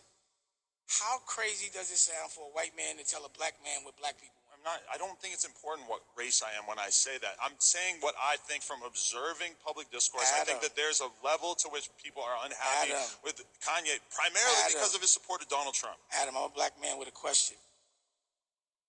How is it okay for a white man to tell a black man, oh my God, what other black people want? If you want a real answer, that's not at all what I was doing. I wasn't talking about what a black people want. I'm talking about from my observation, what I see, what people want from him. If you don't answer questions, why should he? I'm answering the question to the best of my ability. I don't know what the hell you want from me. See, that's the difference. They don't want that real grown-ass brother energy. Faison Slug, nothing about him is a real grown black alpha male. Hell no. Hell to the no. Michael J. White, dude, you can do karate all day long. You can do a lot of goddamn karate kicks. But your ass be doing a lot of kicking for butter biscuits, too. Dame Dash, on the other hand, he came on there and dude was like, well, I just feel like the black community. And Dame Dash said, whoa. What you mean the black community? You can't speak on the black community. You ain't even black. And ain't now near person done came on these shows and challenged these folks like that. These folks, if you listen, will infringe on all of our politics. Have you ever seen any of these hip hop people? Have you ever seen any of them talk about what's going on in their homelands? Vlad is from Russia. He could easily talk about the Ukraine all goddamn day long. He could talk about everything going on with all their anti-blackness or just their domestic disputes. He don't talk about their economy, but he come talk about FBA.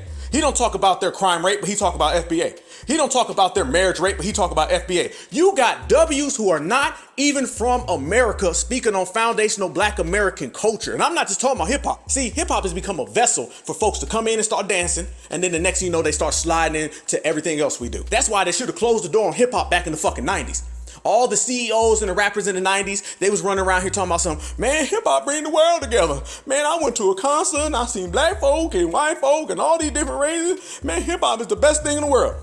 And hell nah. What really was happening was you was going to them concerts and all the W's was on this side of the arena. All the black folks was on this side of the arena. They danced to the goddamn song. As soon as the concert was over, they walked the fuck out, got in their car and started calling you the N-word and drove right back home to their dominant society neighborhood. And your ass had to go back to the projects. All of that inclusion. See, that was the I want to be accepted. That was the let's integrate. See, integration didn't just stop with the 1960s. We think about integration in terms of Martin Luther King and all that shit. A lot of these black rappers were trying to integrate in the 90s. And they thought by making a couple fucking rap songs that some W's danced to, somehow that was going to give them white acceptance. So they start opening the doors to all these different groups. Everybody starts sliding in. They thought the folks who came to their concert and danced for 5 fucking hours was gonna be the same folks that was gonna give them a job. Like, I'm gonna give you a job because I like that new Dr. Dre song. Woo, that new Jay-Z song is so good. I'm gonna help black folks get reparations. That's what they thought. They literally thought they was gonna hip hop their way out of supremacy. They thought they was gonna Bad Boy Records their way out of supremacy. Def Jam.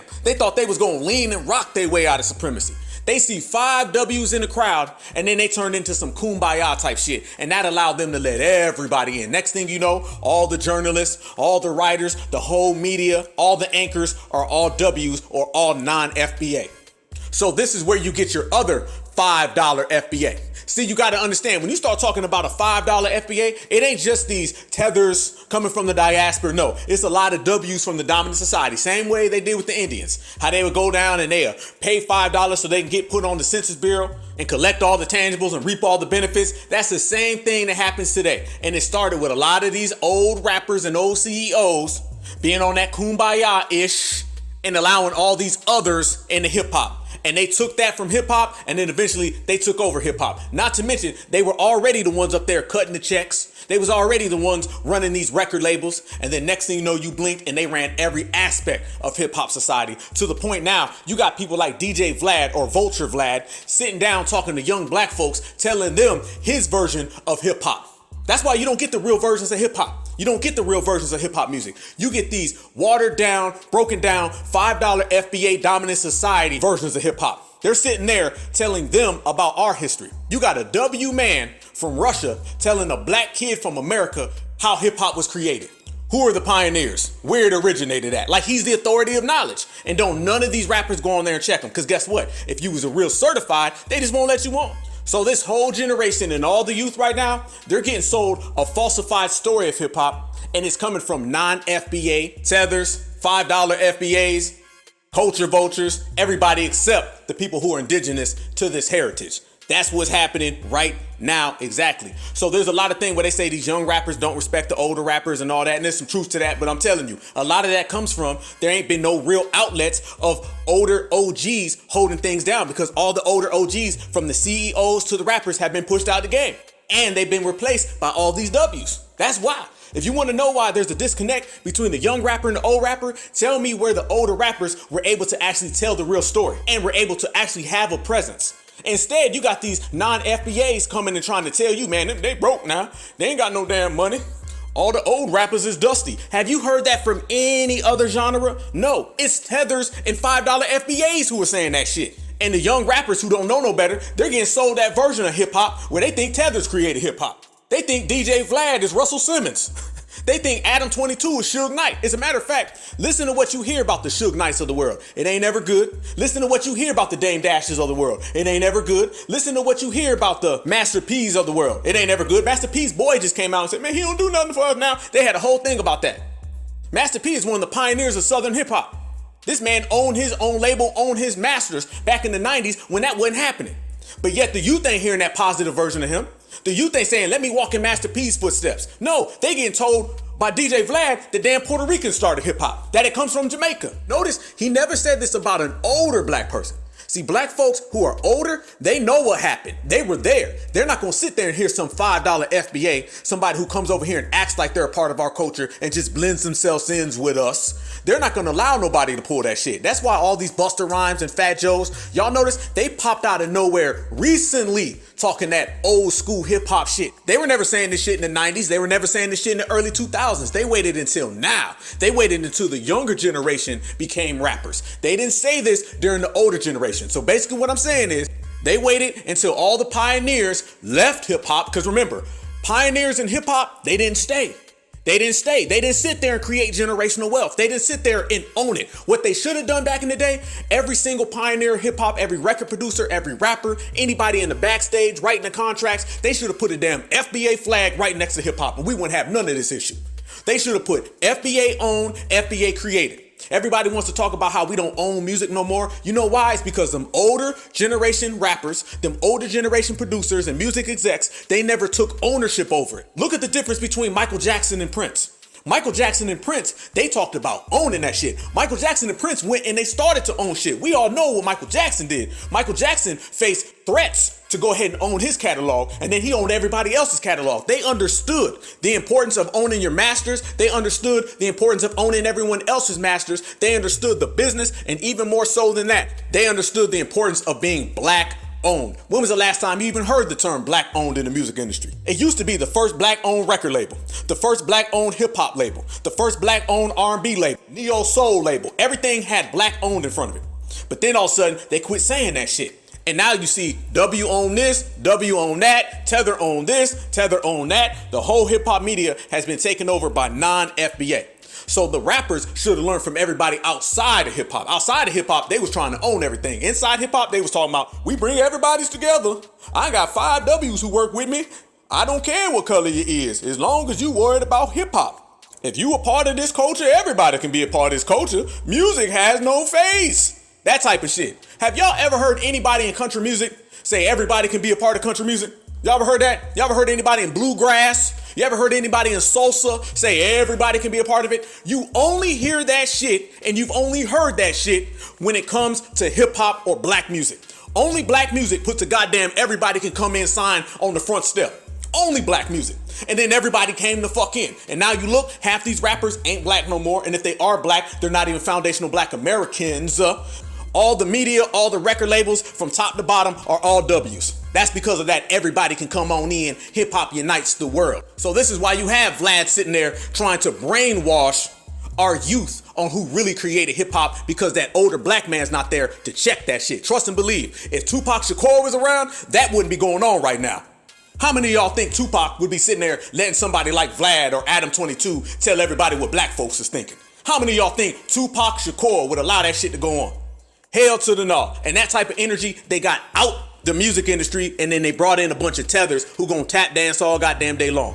They're going to give you MC fentanyl or MC opioid that's going to sell our kids all day popping drugs. They're going to give you that all day long because they'll be in a state of confusion doing that shit. They'll never give you anything of empowerment. And they knew that a long time ago. So while everybody was in a rush to use hip hop as a stepping stone and to not sit there and build a foundation around hip hop, that's what should have happened. We should have built a big ass fence around hip hop. Publishing wise, financially, socially, publicly, privately, we should have let the whole goddamn world know that this was a foundational Black American culture. And since we never did, you got this shit today of all these $5 FBAs and these $2 tethers running around here. Quite frankly, I think it's predatory. It's predatory as fuck that a 50-year-old man will sit there and try to brainwash a young Black man's mind about the origins of that young Black brother's community. That's a goddamn shame. And they do that on some predatory shit. They're taking advantage of a young mind. And that's what all these new hip-hop media heads are. They're predatory as a motherfucker. They don't pull that shit on older people. They pull it on younger people, so you know it's predatory. Name me one interview where you seen them sitting down with somebody 30, 40 years and up. That's a foundational Black American, not somebody from the Caribbean. Name me one interview you ever seen them sitting down trying to talk to them and tell them some shit. Last time they pulled that shit, Dame Dash was checking them. And as a matter of fact, family, did y'all see after Dame Dash checked that Adam 22 guy? He's a non-FBA W. What did he do? He ran to the other non-FBA W, DJ Vlad, and then you have two W's sitting down together teaming up on Dame Dash. That's what I'm saying. They don't want no Black alpha male talking to them. And the one time you got a Black alpha male talking to them, Dame Dash, the two W's got together in cahoots to have a whole interview talking about Dame. Listen. I hate to even be talking shit about Dame or whatever, but we're not talking shit about him. Did you see the clip of him doing family therapy with his kids? I heard about it. I didn't see it. Oh man. The shit he's saying to his kids in that video is fucking crazy. The way he's screaming at them. I mean, I've never seen anything like that on camera before. That bad, huh? He's just calling them dumb and ungrateful and I can't remember the exact shit he was saying, but it was just, and this is like a therapy TV show where you're supposed, any sane person would be trying to present a version of themselves that seemed somewhat You didn't invite a representative that day. Your representative should be talking for you that day. If I went on this show with my kids and my kids were saying I was being an asshole or whatever, I would probably be trying to put my best face forward. Yeah, I just kind of feel like Dame doesn't respect anybody. See what I'm talking about? See what I'm talking about?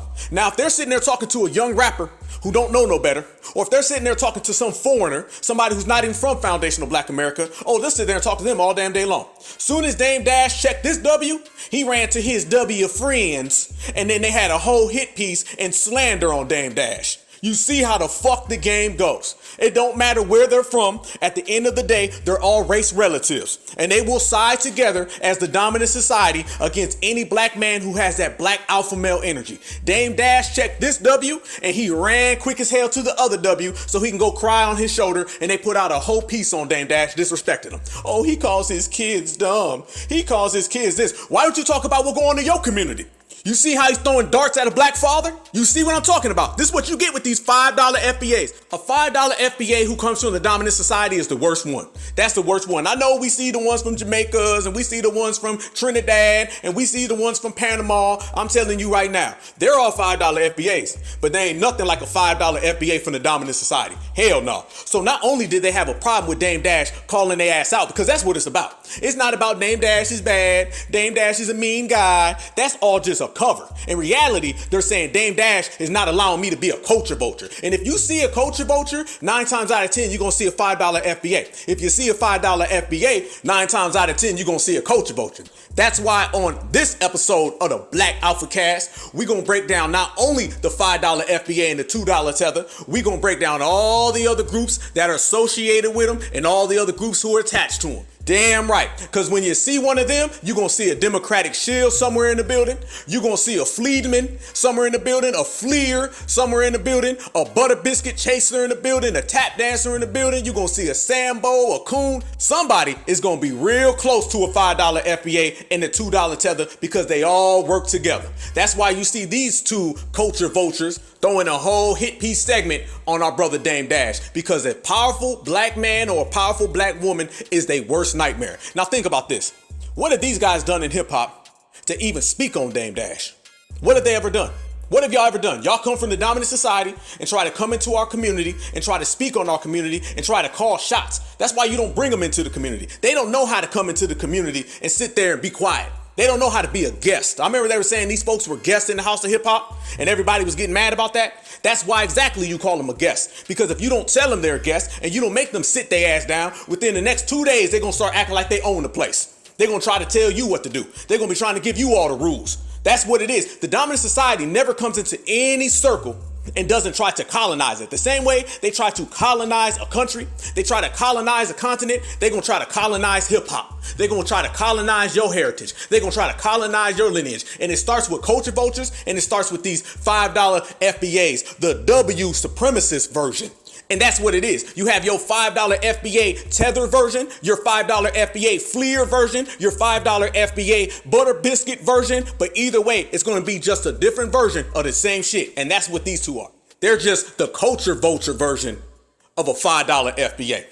Cohen invented the 360 deal. He invented rob the artist deal and make you be corporate to get from one level to the next. And then when he gets fired or he retires or whatever happened over there, all of a sudden now he's all independent. But when I was independent, and I was saying that 5 years ago, everybody said I was nuts. He was the main guy telling people, don't listen to Dame. He don't think I was hearing about everything he was telling people. That's why I be getting at him openly. He's a culture robber. That's who I be referring to. Leo is corny. He's whack juice. And whoever's with him looks weak. So I suggest you don't. I would never mess with Leo. It makes me look like I ain't got no backbone. Because he don't care. He don't care nothing about the culture. It's all about the money. Why is it a man that robs our culture can't get no money in his own? That's what I don't understand. And I'm not scared of him. I think he's a joker. You know what I'm saying? I want the world to know that he's no mas. He's no bueno. You know what I'm saying? Like, I'll tell you right now, stay clear of Leo. He will rob you. He will ruin you for the money. And when you're with him, you look like a slave. Because that's how he looks at you. Trust me on that. Big facts. And you know what? When you start talking about a culture vulture, it's exactly what Dame said. They can't get none in their own communities. All they are is failures in the dominant society, so they try to come over here and rob black folks. That's all it is. You show me a culture vulture, I'm going to show you a failure. Same way when we talk about a Fleedman or a Fleer, their failures is exactly like the Adam 22s, the DJ Vlads. They're failures who can't get it popping in the dominant society, so they got to come over here to black folks and try to steal off our culture. It's failure and stealing and failure. And that's all they do, wrapped in one. So they start trying to speak on Dame Dash, talking about he's a father. That's an attack on all black men. Y'all notice they can't never sit there and just talk about Dame Dash. They got to start talking about what kind of father he is. We already know that black manhood and black fatherhood is already under attack. But yet you got these two guys sitting there trying to say he just called his kids bad. Kids bad? Why don't they sit there and talk about the kids in their community? We all know the type of shit that kids in their community is doing. We all see that every day. Talk about Kyle Rittenhouse. You want to talk about kids in the community? DJ Vlad, why don't you talk about the kids over in your homeland? Why don't you speak on them? But yet you want to talk about a black father and how a black father is talking to his black children. You can never see two black people ever go into the Country Music Awards and start talking about the dominant society fatherhood. They had never allow no shit like that. If you think two black folks is ever going to go to the Bluegrass Convention or the Republican Convention and start shaming W fathers, hell to the no. But yet these folks come into our community and then these rappers go right back on that show, go right back on that platform and be like, man, you know, the first time I robbed that bank, I had a mask on. I was with my cousin Jerome. See, Jerome knows Marcus. Me and Marcus came up together with Sharonda. Me and Sharonda and my dad, John Smith III, we used to all watch that bank. And then on Thursday, January 19th, we all got together at approximately 7:22 p.m. so we can rob that bank. And then I took the money and I filmed it. And after I filmed it, I put it up on TikTok. And once it's on TikTok, I uploaded it to Instagram. And you can see part 2 of the video after I get out of prison, because, you know, I went to jail for the shit. And then DJ Vlad be like, oh, wow, tell me more. Did your parents beat you growing up? Yes, my mama did. He sit there and be having these folks snitching on themselves. That's what they do. That's what a culture vulture does. And mind you, everybody he does this to is a young child. That's why I say these culture vultures are predatory. Anytime they're focusing on a young person and not doing this to an older person, you already see that thought process. They'll never pull that shit on somebody solid. The rapper Mac 10, he went on Vlad. And Vlad started asking him all types of blasphemous questions. And Mac 10 said, nah, homeboy, we ain't answering that. And Mac 10 ain't been on that show since. He know what to do. He know what to do. That's why he had a fallout with Tariq Nasheed and Dr. Umar. For all the things I say about Dr. Umar, and I'm going to get on his ass later, but respect to Dr. Umar. Because Dr. Umar went on that platform one time, never went back. Because for all the wild shit that he be saying and whatever, one thing I know for sure, he's not going to sit down with no culture vulture and tell them how fucked up our community is and how we need to have him come help us. Nah, that ain't happening. Think about the reparations conversation. Who do y'all want having conversations about reparations? DJ Vlad? DJ Vlad has had so many different conversations about reparations. You have a guy who is from Russia, living in America, eating off of hip hop culture, having conversations about our reparations. And then guess what, family? Big shock to the world. Guarantee nobody's gonna be shocked. He wasn't for reparations. He was throwing hurdles in front of reparations. What the fuck is he even talking on our reparations for in the first place? And what the fuck is somebody going on there having this conversation? You can tell a lot about a black person by who they discuss black business with. You show me a black person who's sitting there discussing our reparations with a culture vulture, I'm gonna show you a black person who gonna get their ass in one-way ticket on that coon train. Point fucking blank.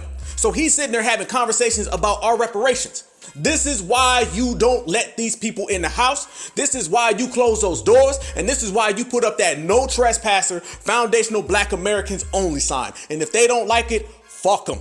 Boy, we cooking today because it's hot out here in the streets and we gonna get hot right along with it because it's all about getting results and getting things done. We not playing no games with nobody, not at all. Somebody comes to us and they trying to calm us down, be nice, understand that person is an op. The only reason somebody comes to you and tells you needs to be nice is because that person is trying to get you to drop your guard. And we've already broken down what the results are from when we drop our guard.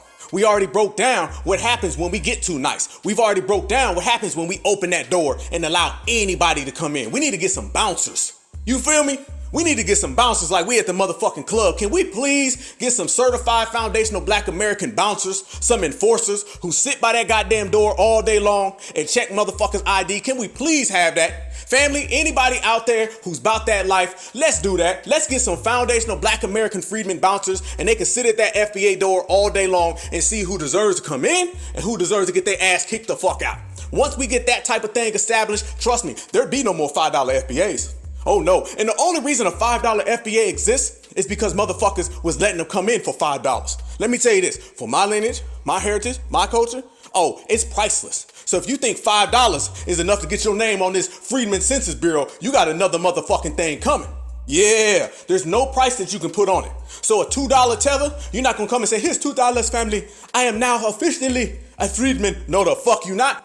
You're gonna get your ass officially regulated. That's the only thing you're gonna get officially. We ain't accepting no motherfucking money. You can't pay to be a part of this lineage because we was born certified foundational black American freedmen daily. So that right there is that version of a $5 FBA. That right there is that version of a culture vulture. And as I said, when you see one of these folks, they're usually combined. You see one, you're gonna see the other. So make sure you spot them, you identify them, you frame them, and then we gonna put that motherfucker's face in that big ass jumbotron for the whole world to see that when you come around foundational black America, I don't give a fuck where you come from, you will get your ass roasted, you will get your shit packed, and you will get your shit thrown on the motherfucking curb. This is what it is. And I blame a lot of those rappers who went to Kumbaya back in the day.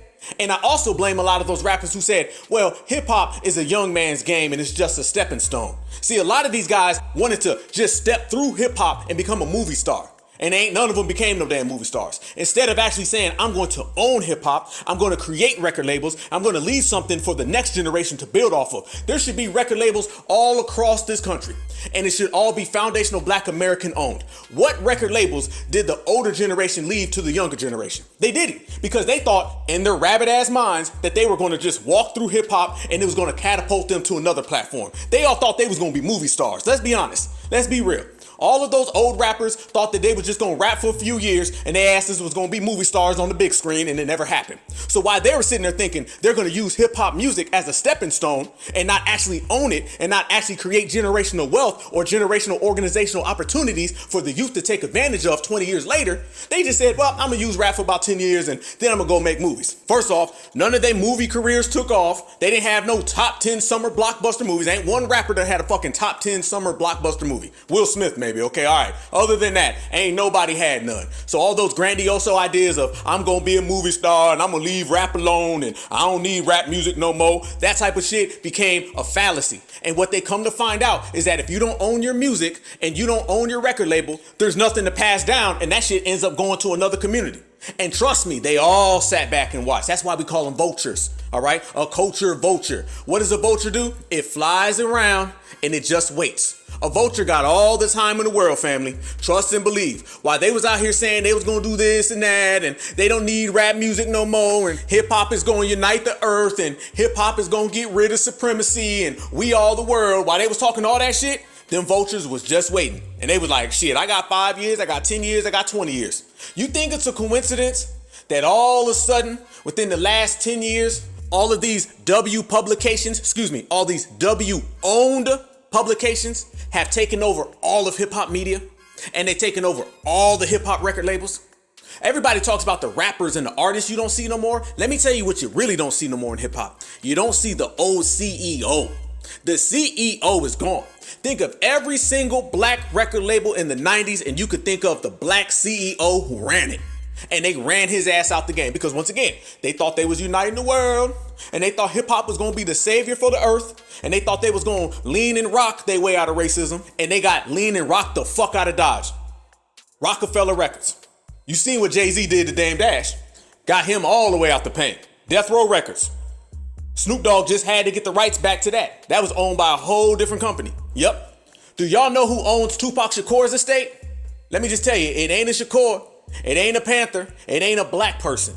It's a publicly traded company by everybody except black folks. These are the mistakes that were being made back then, and those culture vultures swooped in right at the right time and took over everything. And y'all know, once they get involved, they're going to start painting everything in their image. All right? First comes the FBA didn't create hip hop. Jamaicans did.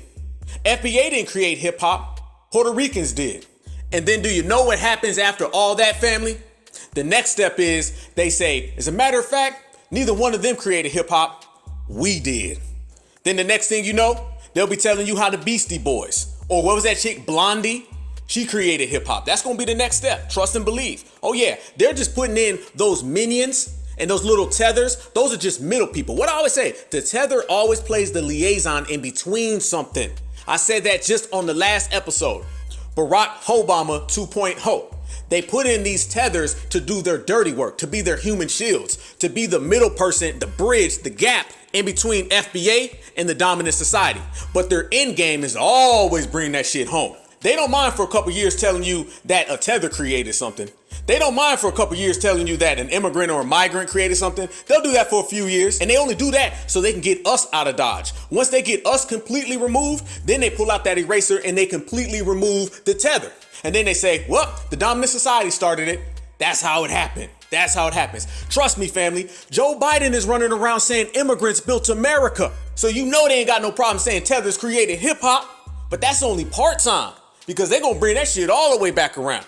And they're going to say, really, Eminem was the best rapper of all time. Hell, a lot of them say it now, that Eminem is the greatest rapper of all time. The same way they say Elvis was the king of rock and roll, knowing goddamn well. Matter of fact, that's what happened with rock. Rock and roll didn't just go from FBAs to the dominant society. They threw in a little middle person, and they was like, really, rock had a lot of Caribbean influences. A lot of people don't know that. They think they just came in and said, FBA, y'all didn't create it. White folks did. No, they didn't. They start saying how it had a Caribbean influence in it a little bit. And then eventually they got us out the paint, and then they erased that little middleman out the paint, and then they was left with all the benefits. That's exactly what happened with hip hop music from 1980 all the way to about 10 years ago. And then they got all that shit out of Dodge, and then they're going to slide in with all the culture vultures. And it starts with them taking over media. And it starts with Vlad and all these other suckers that come out and start speaking on our culture and rewriting it. That's why we was going hard on them. And that's the best part, once again, about us. We weren't allowing that shit to happen. While a lot of them folks was out there saying, it's cool, man, I ain't mad at that. We wasn't saying that shit. Y'all remember the whole summer, FBA was riding, and we wouldn't let nobody put that bullshit out in the atmosphere, because once it's in, it's in. And we got to control that, and we got to protect that, and we got to own that. So every time you see one of these W's in hip hop media, and they're out there saying how tethers created hip hop, remember, that tether is just a part-timer. Why do you think DJ Vlad is so obsessed with saying Jamaicans created hip-hop? That is something that is statistically and evidentiary incorrect. But why do you think he's so serious about saying that? Because they know they can't just come in and say W's created that. Oh, they'll get laughed out the fucking building. See, they gotta put a black face on it for the part-time. They can't just take it from black to white. They can't do that. We would see that shit from a mile away. They just can't go from Rakim to Eminem. They can't do that shit. They can't go from NWA to the Beastie Boys. They just can't do that shit. So they gotta find little sneaky ways. And Vlad knows that. They said, let's put a black face on it. Because if it ain't black, ain't nobody gonna believe it. It has to be black. But that black face has to be non-FBA. And then we can put in the W after that. So that's why Vlad and all these other folks are so adamant about telling us how Tethers and everybody else created hip hop. That's why they're so adamant about saying that, because that's the play. Man, trust me, we break down supremacy all day, every which way. There ain't a motherfucking thing that they gonna get off on us. Trust me, FBA see your ass from a mile away. We gonna break down every detail, every nuance, every iota of the bullshit they play. And when they get here, we'll be waiting on them. This is how you regulate, this is how you G-check. You don't say, well, I'm gonna check that over there and I'm gonna leave that unchecked. I'm gonna check that over there and I'm gonna leave that unchecked. No, everything getting checked. There ain't gonna be one box that ain't got a motherfucking check on it. And we gonna be the ones writing it. That's how we get down. So none of this is gonna happen on our watch. And here's the beautiful thing about it, family. Our watch is the only time. That's it. That FBA watch is the only time that matters. Everybody else can sit their ass down because we run shit and we are in control. So when you start seeing this $5 FBA, understand, it ain't just somebody coming over here from Somalia. It ain't just somebody coming over here from Nigeria. It ain't just somebody coming over here from Zimbabwe. You got a lot of these $5 FBAs who are from the dominant society. You know, the yo-yo-yos. Tariq talks about the yo-yo-yos all the time. All the time, and we done all seen them. Them yo-yo-yos who come around, that really was the original $5 FBA. Matter of fact, to that point, how do you know that you're starting to see some of these $5 FBAs? And trust me, they're gonna start trying to get in on it. Shit, Rachel Dolezal. Rachel Dolezal was somebody they threw out there. Rachel Dolezal was one of those first ones that was trying to say $5 FBAs. And trust me, when reparations gets cut, you are going to see so many of them pop up and be like, I got 2/3, 5th FBA on the left, right side of my uncle's family. Oh yeah. If you think they gonna cash us a check with trillions of dollars attached, and you ain't gonna see an influx of $5 FBAs, these dominant society folks dressed in black, shit, they gonna be coming left and right. Why do you think as you start to hear the term reparations, you start to hear the term transracial? Do you really think the dominant society gives a fuck about being transracial? Do you really think so? What would be the only deciding factor that someone from the dominant society would ever want to be black? That means there'd have to be green involved. And green is for the money, gold is for the honey. And trust and believe, they don't want the honey. They want to get in on our reparations claim. And what's the easiest mechanism to facilitate that? Transracial. Start putting that out there in the atmosphere where you can just wake up one day and say, I'm black. That's what Rachel Dolezal said. She's like, well, I'm black technically. Matter of fact, she was using the same thing the Tethers use. I think when it comes to filling out forms, right, the form in particular usually defines things. So, for example, on one of the forms that I filled out, which was called into question this summer, it said white in parentheses, having European ancestry, black in parentheses, human populations originating in the continent of Africa. I mean, that's true, right? The human populations originating in Africa is everybody. They asked her, they said, do you feel you black? And she said, well, we're all really from Africa. Ain't that the same thing the Tether said? You from Africa, brother. Matter of fact, family, what did I say? Anytime you hear people using the same exact excuse, they got the same exact reason. The very fact that the Tethers say we're all from Africa so they can get in on our reparations, and Rachel Dolezal, a $5 FBA wannabe, her excuse was we're all from Africa so she's black too. That lets you know that shit's coming from the same spot. And what's the same spot? People trying to get in on our reparations claim. You got somebody from Africa saying we are black, brother, I deserve to get in on your reparations. And then you got a W woman who's acting like she's a black woman and she's trying to say we're all black. And trust and believe, she's gonna be one of the first motherfuckers in line trying to get that check. A $5 FBA. So that's the dominant society version of the $5 FBA. We're going to get to the Tether version of the $5 FBA as well, and the $2 Tether. We're going to break all their asses down. But right now, fam, I need you to smash that like button and subscribe to the Black Alpha Network, certified BLACK. We putting in that real work today. Yes, straight fire. But we're going to continue to regulate, and we're going to continue to G-check. So when you start to see these $5 FBAs pop up from all these different communities, because every community has a $5 FBA. That's why you're seeing the term transracial pop up, y'all. You ain't seeing that because they want to be black. Hell no. You seeing that because they want that money and they want our reparations claim. We said it. Soon as reparations got put on the table, everybody started doing fugazi shit. Reparations truly is a game changer. It has changed the whole fabric of the whole goddamn world. I'm not just talking about here. Every day there's somebody out there trying to play dress up, somebody trying to change words around, trying to change this, and that so they can fit in and they can slide into our reparations claim. That's what we were just talking about with the yo. Everybody thought the yo, dog. What's up now? My name is Chad from Compton. Everybody thought that shit was cute and funny. That shit ain't cute and funny. I'm probably like y'all. I don't think anything's funny about someone from the dominant society doing our culture. I don't think it's fucking funny. Black folks start to bucking in my eyes and, woo, Master doing our dance now.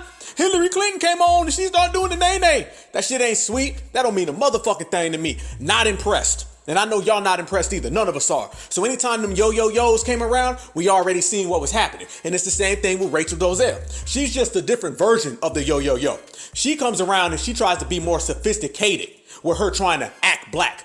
And y'all seen when she was on that show, one of them fucking morning shows, it's like a fake The View or whatever. All them girls be on the show and they were pressing her and she was using every motherfucking excuse she could. Well, I believe that black is a feeling and it is just something that we should focus on as people because scientifically, as a professor of ancient melanin studies, I believe we should all embrace our inner blackness that we all have. All that was bullshit. And all I heard was yo with big words. That's it. Watch out for them. And that's why you're hearing the term transracial. Trust me, transracial isn't going to affect anything else. You think a black person can transracial themselves into the dominant society? Y'all know the term that they're throwing around all the time now? The term I identify as. Do you think any black person can identify as the dominant society and get access to all their wealth and all their finances? Do you think that'll ever be accepted? Hell no. A black person can't identify as a motherfucking thing. They say, nope, you got to be black. But yet they can identify as us. Yet they can identify as black. Fuck to the no. Trust and believe there's a purpose for all of that. And basically what it is anything that black people get or anything that black people achieve, identifying as a transracial black allows you now access to it. That's why we were G-checking it. Salute to the sister. It's one of the Braxton sisters. I don't know. She's on that show. I don't even know if she's still on it anymore, but she was on it during this time. And Dolezal was on there talking all that. Well, I believe and the Braxton girl was straight up sister. She was like, man, listen, you ain't black. Told her straight up. What you put on the goddamn Census Bureau? As a matter of fact, when they asked her what did she put on the Census Bureau, she gave another roundabout answer. Listen. And I think, again, what does it mean to be a little different from your spouse or your children, and yet no less than 100% mother, 100% wife? Are we all entitled to be exactly who we are? My question to you would be, what made you not say the biological, your biological birth, race? Yes. What made you not say that? I mean, I guess, I've described to you a little bit of the timeline. For example, Howard University, there's no race designation on the application. Got it. I didn't, check out. There are no boxes to check. Can I ask a question? Rachel, when you mentioned that there weren't boxes of race to check in your applications, if there were, what would you have checked? When I went to Howard? Yes. There weren't, on the application, there weren't boxes. But if there were boxes. If it said white, Hispanic, black, Asian, or other, what would you have picked? I think when it comes to filling out forms, right, the form in particular usually defines things. So, for example, on one of the forms that I filled out, which was called into question this summer, it said white, in parentheses, having European ancestry, black, in parentheses, human populations originating in the continent of Africa, and, Native American, defined that. It's like, okay, I've been a professor of African history, Black studies. Yeah, but which one you checked, though? So it's like, when it came, I checked white and black because we all have human origins in the continent of Africa. That's what I'm talking about. And salute to our sister, one of the Braxton sisters. I'm not sure what her name is. Y'all might know. Salute to her because she was on that real certified sister energy and wasn't going for that. And that type of energy right there, that's the type of energy we got to have when someone's coming around here saying they're transracial. Y'all been seeing, and I'm not lying, family, we on that real. We on that motherfucking real. This is what they doing. Trust and believe. These $5 FBAs are in every single community. Everybody has a $5 FBA. $5 FBAs come in every single color. Some $5 FBAs say, yo, yo, yo. Some $5 FBA say, we're all in it together, brother. Some $5 FBA say, come home, brother. Trust me, the accents may change, the complexions may change, but the sleazy, scandalous ass trick bags will never change. Hell no. So that transracial little movement that they've been trying to push on people, y'all been seeing these folks running around here injecting themselves with melanin, trying to get darker skin? Yes. Y'all been seeing this all over social media. You got motherfuckers out there literally trying to inject themselves with melanin so they can have a darker complexion. This is where the shit starts. This is where it starts. And next thing you know, they're going to start saying they got to be identified as. I identify as a foundational Black American, so therefore I'm entitled to foundational Black American reparations. Family, we got to put that lock on the motherfucking door. Lock on the motherfucking door. And I've seen it. I've seen a whole bunch of different stories of people from the dominant society, whether injecting themselves with melanin, identifying as, or you see the little tutorials with the W girls putting all that makeup on their goddamn face. They'll literally sit there, a full W woman, and put all this makeup on their face to where they look like they're a black person. That's what's happening out here in these motherfucking streets. Ain't no lie, ain't no alibi. That's exactly what's going on. There was a story that came out not too long ago. It's some fucking girl, and she's running around here talking about, I was so scared. Matter of fact, hey, y'all look at the screen right now. Y'all look at the screen. I'm posting it right here. I'm gonna read it to you. You can see it, but I'm gonna read it anyway. She says, how it started, how's it going? I was so scared to post this, but here's my transracial transformation from January 2022 to now. Feeling so grateful and so euphoric in my new skin. See? That's what, hey, I'm telling y'all, that's where it go. That's where it go. And check out the picture right here of the guy who injected his skin with melanin. Yup, that's the new wave and that's the new trend. Trust me, they will do any motherfucking thing because they ain't got no backbone. They will try any motherfucking thing to get your money. And when we start talking about transracial, watch the way they start trying to spin people into our lineage. They're going to try to spin people into our heritage. They're going to try to spin people into just being black. I'm telling y'all, a lot of motherfuckers all of a sudden gonna want to be black. Don't want to be black any other day. Practice anti-black racism their whole life. But once you start talking about dollar bills, you be surprised what these motherfuckers do. Matter of fact, you won't be surprised. Did you guys see how the Rolling Stone just put out a little article, a little piece about a guy, I don't know what the fuck his name is, Joe Manganiello or some shit like that. And they start talking about he discovered that he's part black. But here's the way they said it. They said they discovered that he's part descendants of American slaves. Yeah, you see, when you start talking about the descendants of American slaves, now you're talking about reparations. You feel me? They don't say he's black. A couple years ago, they said, oh, guess what? He's mixed. They didn't even say mixed. They didn't say mixed. They didn't say black. They said he's part descendant of American slaves. So this is how they're going to try to start sliding in all these other people when it comes to our reparations claim. All of a sudden, you're going to start seeing people say they're 3/4, 4/5, 9/10, 12/11% descendant of American slave. Start watching out for all these members of the dominant society who start talking about how they're a descendant of American slave. Y'all remember when they start saying foundational European, foundational Hispanic? Watch the language. The language is what they do to allow themselves to weasel in. So they put out this little piece about this guy on the Rolling Stones, and they start talking about how he had DNA from a descendant of American slave. No, you have DNA of a slave owner from American slaves. Yes, that's exactly what the fuck you had. But all of a sudden, they ain't gonna claim that no more. No, they're gonna try to weasel this shit in. That's what you call a $5 FBA. Matter of fact, they ain't even a $5 FBA. That's a 5-cent FBA. Watch out for the $5, 5-cent FBAs that come from the dominant society, because they can hop from place to place to place. Did you guys see that singer lady, Gwen Stefani? And she came out and said that she's Japanese. She just said it. She said, I'm Japanese. That's what they do. The dominant society can just pick anybody. They'll say whoever the fuck they want to be. If they like your culture, they'll say that's their race. Now, they'll never give up any of their benefits, but yet they'll claim your benefits. So look at the best of both worlds. They'll maintain their W-ness and be able to benefit off of supremacy, but yet at the same time, they'll claim that they're you so they can take all of your tangibles. So Gwen Stefani just came out and said she was Japanese. Yes, she did. Straight up told it to the world. And that's exactly what this guy's doing. And you're going to start seeing all these articles. Watch it, family. Watch it. Y'all know everything we say, everything we call, everything we predict, and everything we forecast.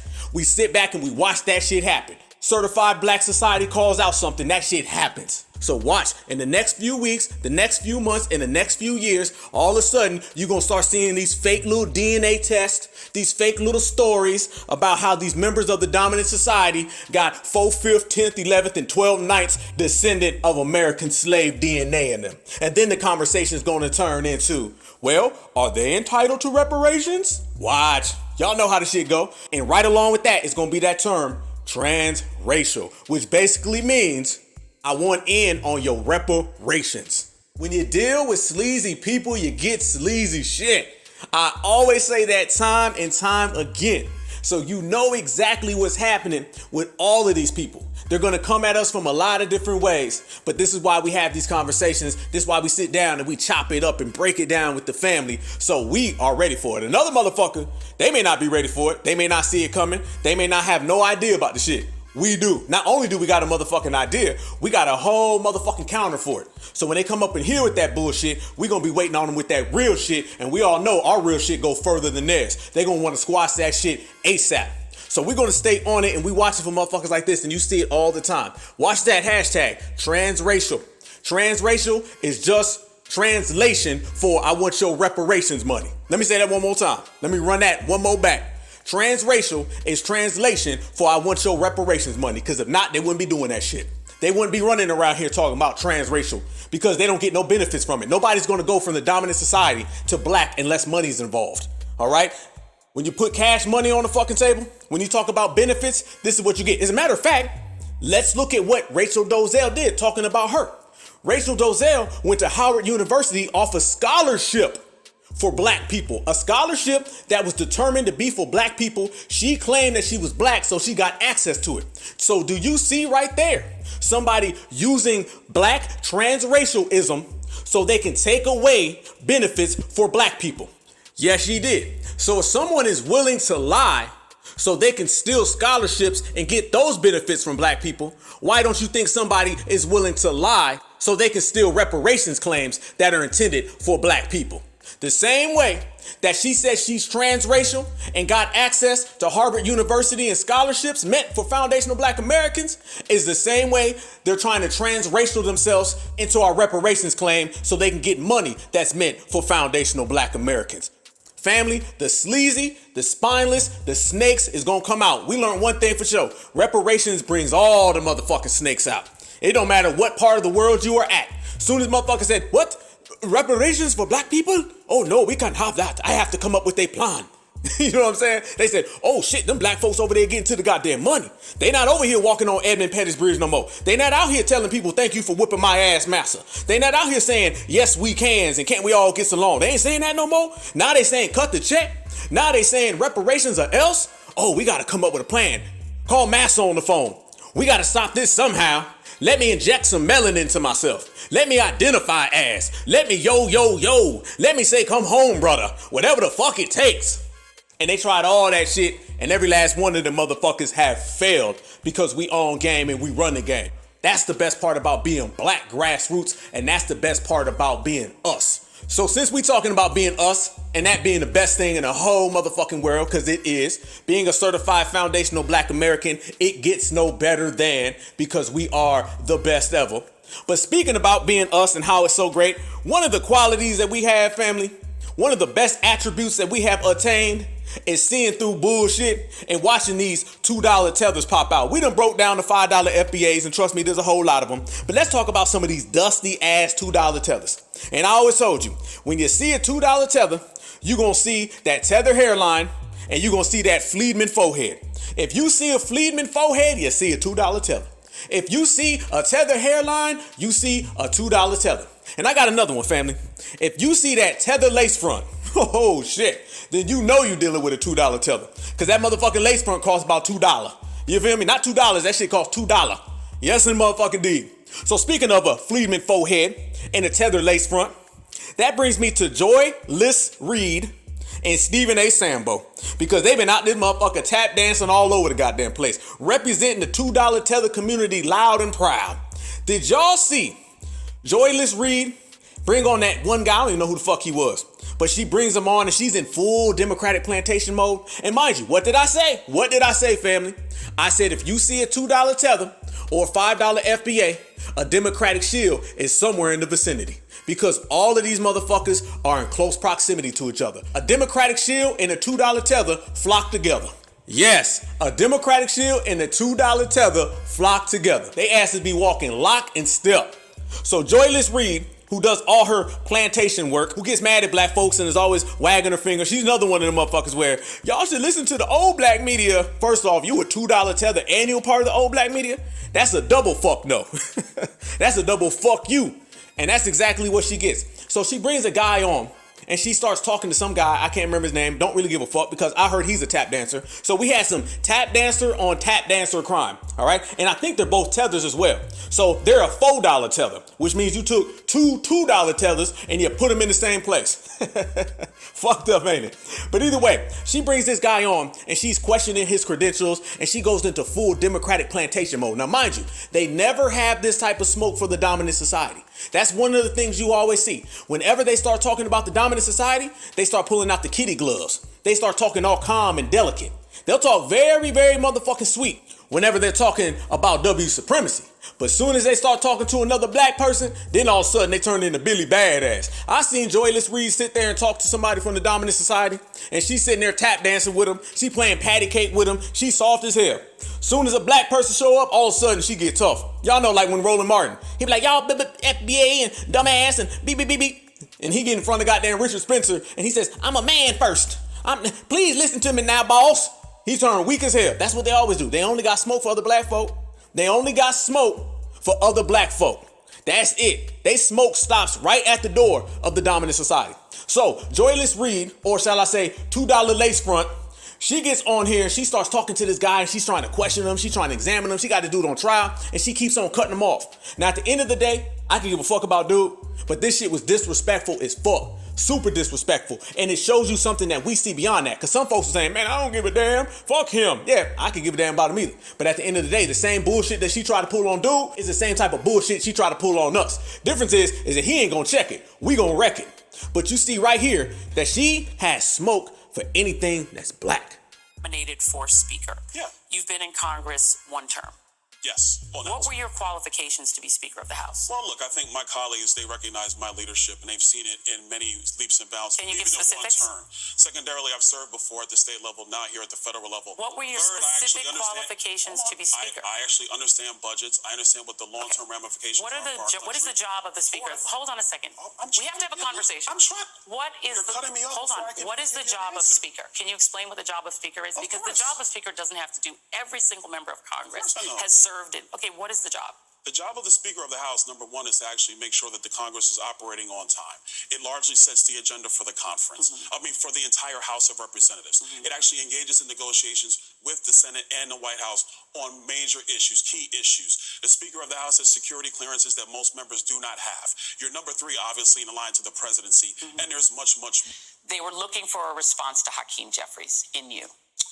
No, that was not any. Because you've literally been there for one term, so you've never been in leadership. I'm asking you the question. I'm answering. That's what. Am I allowed And to the answer? reason I'm asking that, I'm just going to ask you this question, is one of the things that, I don't know that you said it, but members have said, is that they wanted to highlight the diversity of the conference. There are 4 African American members in the House caucus, the Republican caucus. There are 56 members in the Democratic caucus. So Look at that, family. Dude couldn't even talk. He's like, can I talk? Can I talk? She, no. This is that $2 Tether energy, family. This is that $2 Tether energy where they ain't never going to get rough with anything other than us. That is it. So she is a part of the old black media that no one gives a damn about, that her ratings are dwindling. They're in the fucking trash can, ain't coming back. She's in a long list of these motherfuckers who have been deemed irrelevant, who have been deemed as worthless, who have been deemed as they don't pull that shit on us. And that's what time it is. So that's $2 Tether number one. That's Joyless Reed. Now let's get to Stephen A. Sambo, Weren't we just talking about Stephen A. Sambo and how he was being so nice to Jerry Jones and Dana White? I love Dana White. He's my friend. I love Jerry Jones. I'm very fond of him. I'm fond of them both. Weren't we just saying all that shit that he was saying, right? He was saying the same exact stuff. Now, when people started calling that out, and once again, it was the new black media who called out the whole Dana White situation because the dominant society was trying to let that shit slide. The dominant society was trying to let that shit go, and they were hoping that it would disappear. So the new black media, we do what we always do. We start calling shit out and force them to acknowledge it. So now, since it's been forced to be acknowledged, and he gave that wimpy ass excuse, him and Molly BDJ. And if you don't know what BDJ means, go back to the last episode and listen to it. I broke it down very clearly.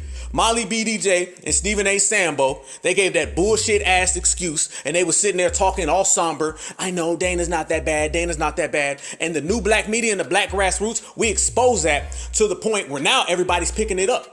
Now you're starting to see all these other little women's group coming out, and they're going after Dana White. They're saying he needs to step down. Trust me, family. That would have never happened if the black grassroots had not covered the story. Had we not brought attention to it, that shit would have disappeared just like all the W men who do crimes and that shit gets let go. And we're not doing this because we give a fuck about Karen. No, we doing this because don't worry about us, motherfucker. Them first. What we've done here at the Black Grassroots, we done created an atmosphere where all that the black man go to the front of the line, and we gonna overskip these 372 W's who committed all types of atrocities, and we gonna take this one false allegation against a black man and put that number one. We done created an atmosphere where that shit don't go no more. Hell to the nah. You gonna have a motherfucking pecking order. In the dominant society, now they're being forced to have to look at their motherfucking self and trust and believe, just like everything good in this country, it comes from the black grassroots. The reason why they cover it, the reason why they acknowledge it, the reason why they have to speak about it is because we put that shit on the forefront. We affect every piece of this goddamn society. Yes, we do. Certified black society affects every part of American society. That's what we do. Anybody who's got a problem with that, they just gonna have to deal with it. And Stephen A. Sambo, he clearly has a problem with it. See, what he thought is that he was gonna get on TV and give that little excuse for the W man, just the same way he gave that excuse for Jerry Jones, the W man. He thought he was gonna take a guy who's been accused, a guy who's on camera, fuck that, a guy who's on camera hitting his wife, and tell the world how he loves him and that guy's so sorry. But yet he gonna turn right around and throw every black man under the bus like they did Kyrie Irving. And we pointed out that contradiction. We pointed out that bullshit, and we made that motherfucker hit a U-turn. And now he's mad, upset, angry, and in his feels that he cannot go out there and pipe on Zaddy and then turn around and hate on black men. Y'all listen to this banjo, pull out his banjo, and start doing that banjo dance. Listen. His comments from yesterday. First order of business about his comments from yesterday. What I didn't like about what Dana White did was how he was speaking about, okay, what would you have happen? What do you want me to do? He's trying to pretend to be mad, y'all. He's trying to pretend to be mad. That's number one. But number two, I want to get into this because you know this is First Take and we don't run from issues and we ain't about to start now. And people who have implied that somehow, some way we run from issues or we soft soak stuff, I don't think they know what the hell they're talking about. So let me say, I'm speaking for myself. I'm not going to speak for you. You ain't tough. Quit acting tough. I've already stated for the record. Number one, I spoke to Dana White. Dana White knows exactly where I stand. He was wrong. You do not put your hands on a woman, period. Okay? I also said that Dana White deserves the same punishment he would hand down to one of his fighters. Can I just say really quickly what I said after you said that? Yes. I said he deserves a stricter punishment than that because the role he plays is a leadership role. Right. But BDJ? Yeah, they forgot that. They just conveniently forgot that. And the reason that I said that he deserves what he would hand down to other players, other fighters under his stewardship. He can't even get his words out. Hey, he tethered tongue twisted. Quit fronting. You know you love that man. We don't believe you.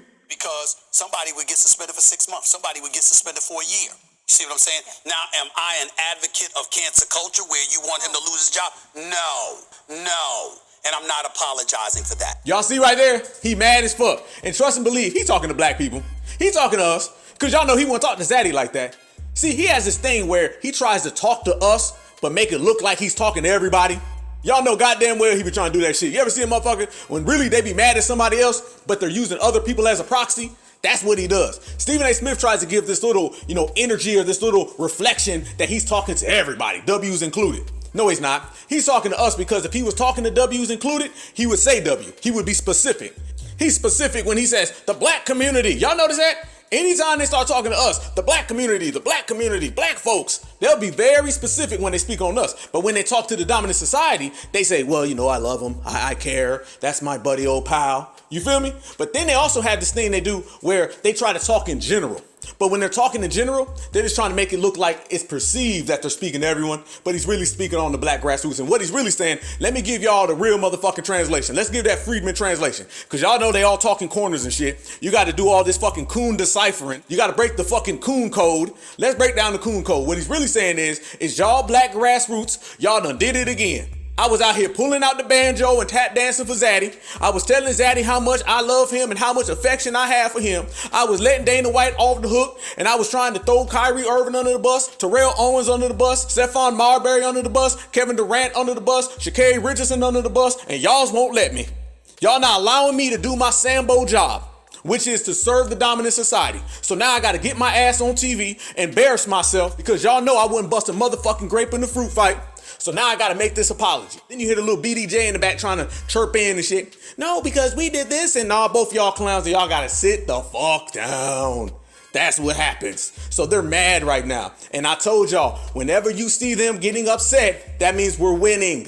If Stephen A. Smith was on there right now and he was smiling and happy and shit, then the coons would be winning.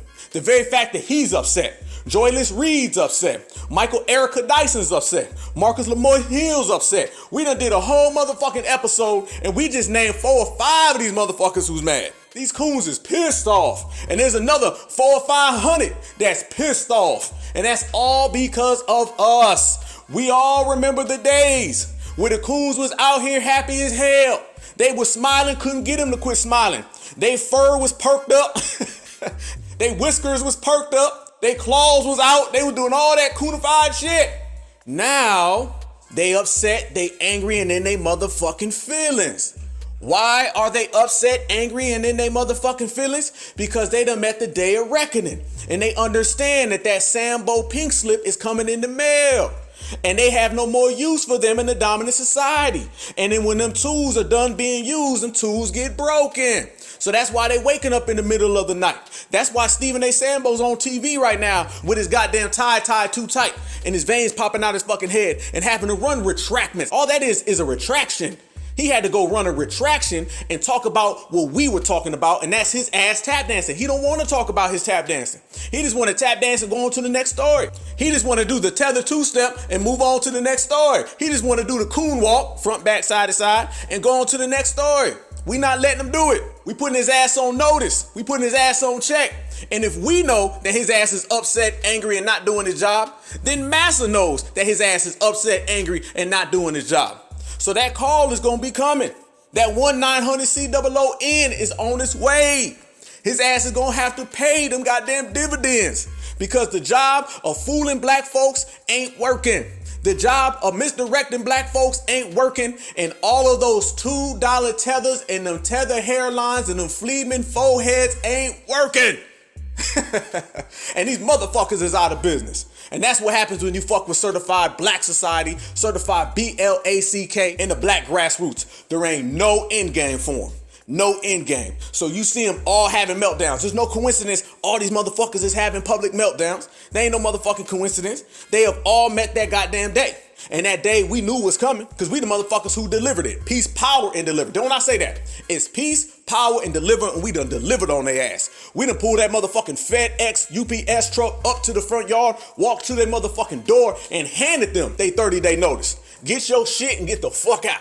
Yes. That's what it is. So all these motherfuckers is angry, running retraction statements, trying to get their little fake ass attitudes, and we laughing at their ass. And we laughing all the way to the bank. And as we laughing all the way to the bank, they ass ain't got no money in the bank. A motherfucker $2 tether went to a no dollar tether. Zero, no funds. Funds insufficient. They done overdrafted. That's fucked up. I'm telling you, man, we affecting them everywhere. They can't get away from us. They can't. Everywhere they run, every corner, every little hole they try to hide in. We right there. We giving it to them. See, this is the first time when we've been proactive, not reactive. We've been proactive. They used to come and bring that coon and shit to us. Now we bringing the regulation to them. When the regulators show up, them motherfuckers get to running. Family, are y'all really surprised that a Tether or a Fleeman is running? Ain't that kind of what they've done their whole motherfucking life anyway? They've been running and hiding and jumping and skipping and hopping their whole life. So don't be surprised when you see these motherfuckers running, hopping, skipping, and jumping, trying to get away from us. Only difference is we not ICE. We not immigration. All right? This regulation will follow your ass into every county, every state, every country, especially if you step in our country, foundational black America, built, created by foundational black American freedmen. So if you come here, there ain't no getting away. There ain't no running. There ain't no hiding. Our regulation, our gatekeeping, and our G-checking has no motherfucking jurisdiction. It will get your ass when you sleep. And that's what's happening. Shit, they ain't sleeping anyway. They losing sleep. So as we regulate these motherfuckers on the way to the bank, you already see what's happening. Now, family, wasn't I earlier talking about Deacon Coonan and the Pastor Coon and the congregation Hillary? Wasn't I just talking about that earlier? Did y'all see that African guy who came out? We done broke down all the $5 FBAs. We done broke them all the way down. Let's talk about some of these $2 tellers in the collection. Did y'all see that African guy who came out and he said that foundational black Americans don't need reparations, they need fathers? They need fathers. No lie, this is what these motherfuckers talking. This is what they saying, family. This is that $2 teller lingo. All right, this is what they talking. That's that language they talk. That I ran from my home country, my forehead is 3 sizes too wide, and my hairline is 78 inches behind. All right, that's that shit they talk. This is what he was saying. Family, listen to this guy. And he sits there and says how foundational black Americans don't need reparations. They need fathers. Hey, and before I play the clip, family, listen to this dude's name. Pastor John Amachukwu. So you already know this motherfucker is not an FBA. And this is another tale of a non-FBA trying to come and speak on our reparations claim and divert it away from money. The motherfucking name tells you he ain't FBA.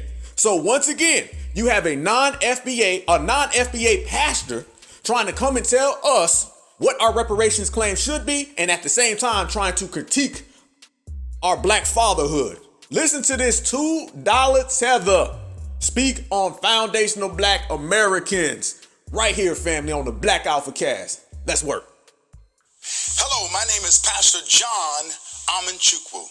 And in response to Representative Hakeem Jeffries' speech, I would like to say that we need reason over rhyming. Whoa, hold on, family. Usually I let the whole speech go through or the whole bullshit ride through, but that was too much bullshit to go without stopping.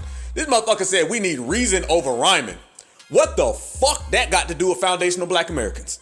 And I want to point out that this Amachukwu or Cuckoo, whatever the fuck his name is, this guy right here, he's going to try to act like he's playing the counter role of reparations, and he's going to act like Hakeem Jeffries, Obama 2.0.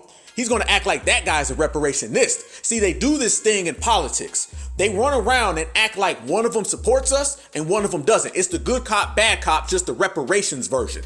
You see this all the time where the Republicans, they act like the Democrats actually support reparations so they can give us that foul play. They can have us thinking one's on our side, one's not. In reality, neither one of the motherfuckers represent our reparations, and neither one of these motherfuckers support our reparations. Sheila Jackson Lee, somehow they try to act like she's Miss Reparationist. They try to act like she is the most reparationist person in the world. They try to act like she's Dr. Claude Anderson. In reality, they don't. So they'll say, I know y'all Democrats want to give them reparations. Who? Tell me where the motherfucking Democrat is that wants to give us reparations. As a matter of fact, the Democratic Party came out and openly stated they don't support reparations. So where's this game that this is the good guy who wants to give us reparations, the Democrat, and this is the bad guy who wants to stop us from getting reparations, the Republican? It's that fake ass game that they play of good cop, bad cop, friend, foe, hero, villain. And in reality, all of these motherfuckers is the bad cop, the villain, and the foe.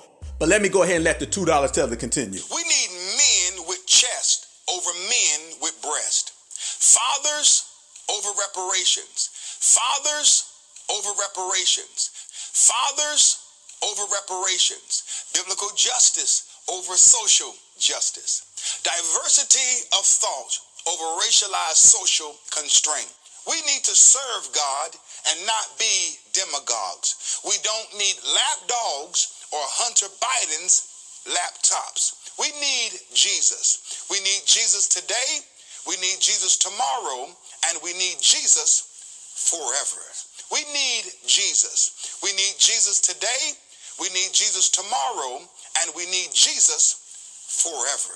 And we need Jesus forever. Hey, didn't I say it? Family, didn't I say it? Go back and rewind to the beginning of this episode, the first 45 minutes. Did I not say that the old church folks is upset too because they ain't got no power?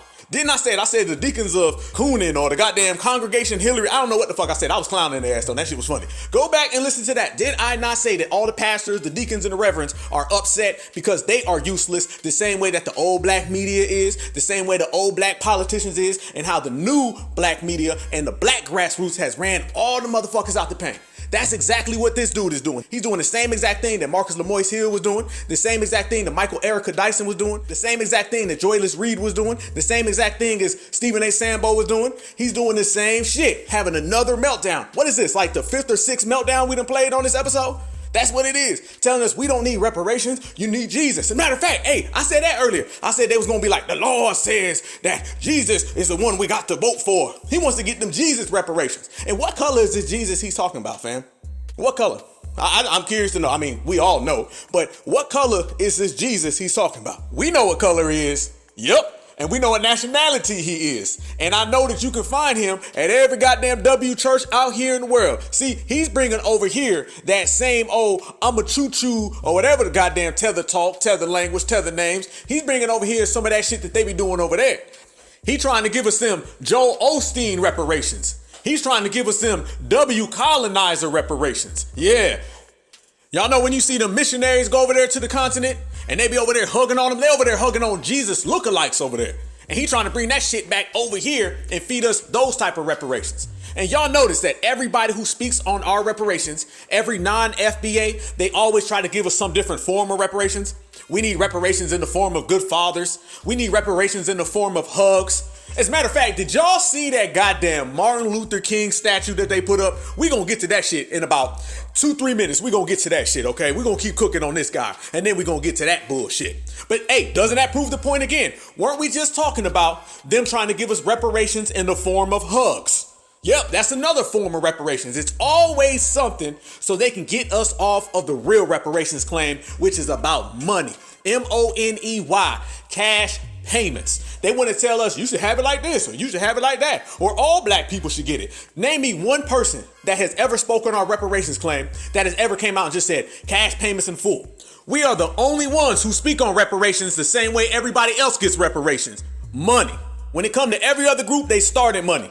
When it comes to us, they want to talk about hugs and fathers and 200-year studies. And we talking that real shit. Now, when we talk about this guy right here, Tutu, whatever the fuck his name is, okay? You don't even qualify to talk on reparations. That's what we gonna do from here on out. We always speak about who's qualified to get reparations, who's qualified to have reparations, who's qualified to actually receive them. We're gonna do something new today. We're gonna go ahead and update the game. This is a certified Black America exclusive. We're gonna say from now on, your ass don't even qualify to talk about reparations. That's what it is. Before we even get to the point of who qualifies to receive them, we gonna let a motherfucker know you don't even qualify to talk about them. You didn't even get to first base, so you can cancel second base, third base, or ever going home. Matter of fact, you better go home and run your ass back to your homeland. If your name is a choo choo choo, or your ass is a coon coon coon, then you better quit speaking about foundational Black American reparations. Bottom line, you ain't even qualified. So don't even open your motherfucking tether ass teeth and speak about us. That's just what it is. Hands down. I mean, doesn't this apply to everybody else? I can't talk about European issues. I'm not European. I can't talk about Hispanic issues. I'm not Hispanic. I can't talk about Asian issues. I'm not Asian. So why can a motherfucker fly from all the way across the world and come and speak on our reparations? A motherfucker ain't even had a family member here since 1970 and want to talk about our reparations. You're not going to come over here with your tether ass teeth and a suitcase and then try to tell me what I should get for reparations. Hell no. And that's what we got to be. No fucking games, family. No more games played. You got to be stern with this shit. We got to let motherfuckers know you don't even deserve to speak on me. Before you even open your mouth, I'm letting you know, keep that shit on the inside, because on the outside, you're going to get your ass regulated. From now on out, anybody who speaks on our business is getting G-checked, and we're going to G-check them so quick, so fast, and ASAP that they know they'll never say a motherfucking word again. Go talk about your homeland. Go talk about why a motherfucker will fly over there with a little goddamn Bible and colonize your whole goddamn continent. And anytime somebody shows up over there with blue eyes and blonde hair, you hug them, you squeezing on their legs, you tell them, don't go, stay here. Master, he done returned. It's the 7th day. He done came back to save us. No, that's your business. And I don't speak on that. Reparations is our business and you don't speak on us. Because if we were speaking about everybody else's business, we could have your shit all out here in the streets. You already are seen as international beggars. You already seen as the internationally exploited, where anybody who wants something knows they can just come to your land and take that shit. And not only will they take it, you will openly give it to them willingly, since we putting business out here in the street. So don't talk about foundational Black American business if your shit ain't correct. Don't talk about foundational Black American business if your shit ain't right. And don't talk about foundational Black American business because our business does not concern your ass. Yes, indeed. Faison Slug, non-FBA, talking on FBA business. Candace Owens, non-FBA, talking on FBA business. Akon, non-FBA, talking on FBA business. From here on out, y'all asses ain't even qualified to speak. So if you thought you could even have your hand out, you better pull that shit back in and have you some Joe Loft with a smile. Yes. But doesn't that go to show you everything that we highlight is always real? Everything that we say in foundational Black America, certified American freedmen, is accurate. We are 100 out of 100. No days off, always precise. There ain't one motherfucker that we done called out that didn't deserve to be called out. There ain't one thing that we said was gonna happen that didn't happen. There ain't one motherfucker that got ran off the block that hasn't got ran off the block all the way live. So when we say that reparations opposition comes in a lot of different ways, from a lot of different faces, we're absolutely correct. When we say that $5 FBAs and $2 tethers speak in a lot of different accents, come in a lot of different colors, put on different masks and costumes so they can cosplay us, we're absolutely correct. So to prove our point further, let's talk about more of the opposition and the different good cop, bad cop shit they try to pull. Like I said, the Republicans and Democrats will always act like one of them supports us, one of them's against us, so they can do this little bullshit tug of war. While they bullshit tug of war and give us that fake ass illusion, time goes by and reparations never gets passed. That's the main reason why somebody plays good cop and bad cop. Good cop and bad cop is meant to stall your ass out. To stall you out and make you wait. And then eventually the new generation comes on and then they got to carry the burden. We see through that shit. Therefore, they cannot pull that shit. And you're seeing this with reparations with some of these $2 tethers. We just sat here and heard Mr. Achuchu tell us how we don't need reparations and we need hugs and fathers and all that bullshit. Did y'all see that guy who came out and he said, I believe foundational Black Americans should get reparations? It was an African guy. Yes. He said that he supports foundational Black Americans getting reparations. That's what he said. But let's call the bullshit out, because you know there's some bullshit in that statement. He wants foundational Black Americans to get reparations, not because of chattel slavery, not because of the brutality, not because we built this country, not because of the debt that's owed, not because this is the right of our ancestors. No, none of that shit even came up. Hell nah. He was like, I want you guys to get reparations. Yes, you should. Y'all want to know why he said he supports us getting reparations? He said he supports us getting reparations so we can come back and invest in Africa. Those that Africa needs. Africa doesn't want you. Please, leave Africa alone. You already have stolen enough from us. You also have stolen our people and have used them to build your country. You also have used our resources that you have stolen from us to build your country. And then now, after stealing everything, you want to steal more? Please leave us alone. And if you want to send some Western investors in Africa, please send the African American. Give them the reparation so that they can come to Africa and invest. We welcome them to come and invest in Africa. But you guys know, basically, this is the world that you have created. You have destabilized the whole world to make a system, to create a system that benefits only you all around the world, enslaving African people for the rest of the existence of humanity. This is your plan, which is an evil plan. Let's do this. Let's start from scratch. Restore what you have stolen. Give African American the reparation so that they can have a chance to come and invest in Africa too. And then leave us alone for good. We can make peace like that. Let's make peace of the fact that you leave Africa alone. You restore everything that you have stolen. And we all can go back to Africa and leave you in the West, in your Western country on your own. Do your own thing. and we spend our time, our lives separate like this, in peace. Because you guys, what you guys have done to us, guys. Nope, we cool, homie. We gonna keep our money right here. Y'all see the very fact that he's saying we should go back to Africa and invest? No, we gonna invest right here because this is our homeland. This is our country. We created this country. So every dollar we spend gonna be right here building up what we already built. And I wanna say this too. Y'all notice that a guy way in Africa is talking about our reparations? Don't we always say that our reparations are on everybody's mind? Didn't we say that our reparations claim has become a worldwide issue? Do you think a guy in Africa will be talking about foundational Black American reparations 10 years ago, 5 years ago, 20 years ago? Hell no. So when we say that they're thinking about our reparations way over in Africa, way over in India, way over in Asia, you see right there, somebody is speaking about foundational Black American reparations on the other continent, the same way they're thinking about everything foundational Black Americans do over there on the other continent. And all of that is only because of the Black grassroots. It ain't the Black mainstream that's got somebody in Africa talking about FBA reparations. It ain't the Black boule that's got somebody in Africa talking about FBA reparations. It's all about foundational Black Americans and the Black grassroots. Like I always say, we are the most powerful entity on the planet. How do you know? Because the whole planet is talking about us. Our reparations claim has went global. That shit viral. Everybody talking about it. And every day, more proof shows us. Yes, something, somehow, some way, always got to go back to benefiting them.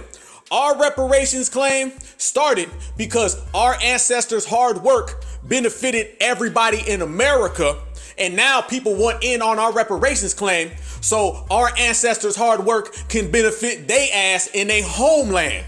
How did you know that he wasn't gonna say anything positive? He wasn't gonna say anything sincere. How did you know that some bullshit was gonna be attached to that statement? You ever meet a motherfucker and they'll say all these little nice words, they'll powder puff that shit up, they'll put a ribbon on it with a little bow tie, they'll sugarcoat the hell out of it, and you know at the end of that motherfucking statement, he gonna throw in some bullshit at the very end, like soon as he's done, he gonna camouflage the bullshit up real nice. And then throw it in there. Hey man, can you give me a ride to the store? Because I gotta go pick this up and go take this to the corner and I gotta get some money to pay this and all that. And you be like, all right, cool. But you know, while you doing that, man, can you swing me over to Shaniqua's house real quick? I gotta pick up some weed. Some shit like that. They always throw in something at the last minute. They'll never throw it in early because the more time you have to think, the more you're going to be able to expose them. They want to ambush you with their bullshit. And that's what they try to do with us. They try to ambush us with their lies. They try to ambush us with their deceit. They try to ambush us with their games. So they'll say, I support. But however, if, might, sort of, maybe. And that's what this motherfucker is. Matter of fact, let's listen to that bullshit right now. Family, that's what happened. That's exactly what happened. So you got a guy saying he supports foundational Black American reparations as long as Africans can get in on the money. See, the typical $2 tether or the typical liar, they want to come and they want the money deposited in their banks. See, once they found out that the money couldn't be deposited in their banks directly, they said, well, how can we get our hands on it without us actually getting the deposit? They prefer to get that cash payment that belongs to us, downloaded, registered, deposited, and uploaded in their own banks. But then that pipe dream went away when we start saying lineage based. So then they went to lie number 2. Remind you, a liar gonna jump from lie to lie to lie until they get something that sticks. They just gonna throw 100 different fucking items on the wall, and hopefully one of them gains traction. So what he did, he said, okay, we can't get the money directly because, you know, those akatas won't just give the shit up. See, they're used to just giving shit up. So they think that we're going to do the same thing they do. That's what happens. And that's one of the big mistakes that a $2 tether always makes. They only know how to apply their defeated ways to everyone else. They think everyone else is just going to bend over and take it the way they do. They think everybody else is going to beg the way they do. They think everybody else is going to be conned and hustled the same way the dominant society and every colonizer on the earth cons and hustles them. They think we're going to do that shit. And then when they find out we don't do that shit, then they try to go to another line, and then they find out we don't do that shit either because we thorough, certified, foundational Black American freedmen. So once they find out that us certified foundational Black American freedmen don't go for lie number 1, they go to lie number 2. Lie number 2 is, how can I get the money if FBA won't just give it to me? I know what, let me come up with this partnership that says if you come over here with the money and you invest in us, that would be a great thing to do. That would be so brotherly. Because now, you know, we become brothers when we start getting things. When we ain't got nothing, ain't no motherfucker wanted to be brothers. When we was in them cotton fields in the South, picking all types of cotton, not a motherfucker on earth wanted to call us a brother or sister. Do you know who called us brothers and sisters during slavery? Only other FBAs. Do you know who calls us brothers and sisters today? Only FBAs. So we are all the fuck we got, and they don't like that. So the fact that now we got something, they want to be brotherly. When we didn't have a pot to piss in the window to throw it out, they forgot about us. They was like, who, what? Oh yeah, we did sell them, didn't we? The homie tribe. It was on that bullshit. Now it's like, damn, they getting reparations. Let's throw out the brother card. You ain't heard the brother sister card pulled more than in the last 5 years. They done said brother and sister more in 5 years than they said in 500. From 1619 all the way to 2020 plus, you ain't heard the term brother. Matter of fact, you heard a kata and every other fucking slur. Now all you hear is brother, brother, home, brother, brother, back, friend, brother. That's all. Hey, we on one. Smash that like button. Certified Black Society. Please subscribe to the network. Let's go. We working. We cooking. We own it today. We on it. I said we was going to roast. We going to roast them. I said we was going to lay out the facts. We going to lay out the facts. I said that we the most thorough, and we already know that we are all the most thorough. So, being the most thorough, we seen all the bullshit, and I know exactly what the game is, and I know the con. The con is I couldn't get the money directly. How can I get it indirectly? I couldn't get the money straightforward. How can I get it in a backdoor avenue? Because remember, one motherfucker gonna come in and oppose you from the front, while another motherfucker comes in and tries to oppose you from the back. Back in the old days, we didn't have a motherfucker at the back door or the front door. Now we got certified foundational Black American bouncers all around the house. And we throwing motherfuckers out the club. Yes, motherfuckers are getting snatched up and Uncle Phil out the fucking door. And that's the way you gotta do it. And ever since we've been doing that, family, things are rolling around nice and lovely. Things are going very smooth. We G-checking everything on site. As I said, before they take their first breath in the morning, they getting G-checked. If we even see that eye halfway bucking, I don't give a damn if I see that eye bulge and buck just a little bit. Soon as we start seeing the white in your eyes, before that goddamn pupil starts tap dancing, your ass getting G-checked. Goddamn, we said we G-checking before we even see the white in your eyes bucking. That's a motherfucker. Hey, but that's how much on game we on. So whoever the fuck that guy is talking all that, I want y'all to get the money to bring it on back over to Africa, man. Fuck that. Build your own goddamn land. Y'all got all the goddamn resources in the world. How the fuck do you want our money when you got all the goddamn money in the world? All the resources in the world, every type of tangible resource that you can possibly have on earth, you're standing on them. But yet you want my goddamn reparations paycheck way the fuck over here on the other side of the Atlantic Ocean. Man, if you don't take your ass back to your fucking village, that's that $2 tether talk. You see how motherfucker will try to tether onto you from another goddamn continent. At least we used to the motherfucking tethers that would jump onto us and cling with their arms and legs. This motherfucker got a tether lasso. He got a motherfucking tether rope. He's spinning that motherfucker around and trying to flip it all the way across the ocean so he can wrap around us and pull himself in. He trying to reel himself in. He got a tether fishing pole. He ain't even using his hands. God damn. We starting to see these hands-free tethers. You know that's a motherfucker. We gotta shut the door down, family. We gotta shut the door down. Next thing you know, Tether's gonna be flying and shit off the ground. These motherfuckers is getting desperate. Foundational Black Americans is so in these motherfuckers' head rent-free. We got them spazzing out, going psychotic. We got to put an end to it. We got to shut that door. We got to lock that door. No trespassers. FBA freedmen only, bottom line. That's what it is. Listen, every tether, $5 FBA, freedmen, FLIA, 4 heads, all y'all. No, you ain't getting our money. No, you ain't getting our reparations. You can't get our tangibles. You can't come over here. You can't cosplay our lineage. You can't have nothing. So in other words, what I'm saying is that your tethering ain't funny. Your days ain't sunny. No matter how hard you coon, you can't have our money. Motherfucker. Damn right. We got them all desperate out here. Every last one of them. Every tether you see is a product of foundational Black Americans putting in that work. Every old black media you see is a product of foundational Black Americans putting in that work. Every tap dancer coon you see is a product of foundational Black Americans putting in that work. All of it. And they all desperate. Motherfuckers think it's a game when we say that people live off of us. We got the receipts to prove it. Every single group who comes here to this country, since they already fled and they don't know what it's like to have to build and create for themselves, they all have a unspoken rule with the dominant society that they are entitled to everything the foundational Black Americans created. And they're desperate right now because foundational Black Americans are disallowing that shit from happening. What we create stays in-house. What we make is right here. Can't nobody put their dusty ass paws on what we got. And now that causes desperation. It was easy when you had food on that table, but you didn't have to go and cook it. It's easy when you got money in the bank, but you didn't have to go make it. It was easy when you had a shelter over your head, but you didn't build that house. That shit was easy and sweet. So now some motherfuckers try to be your friend, some try to be your enemy. Some try to come in through the back door, some try to come in through the front door. We spoke about every single way a tether tries to get in on our creations.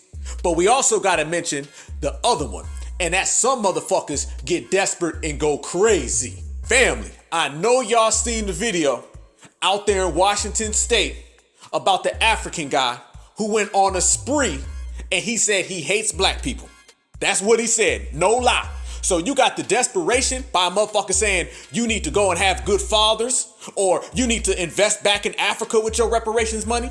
And now you got the motherfucker who said they ain't gonna give it to us. I can't trick them. I can't fool them. They not falling for the con game. I can't tether no more. Let me just go ahead and start harming them and go on a shooting spree.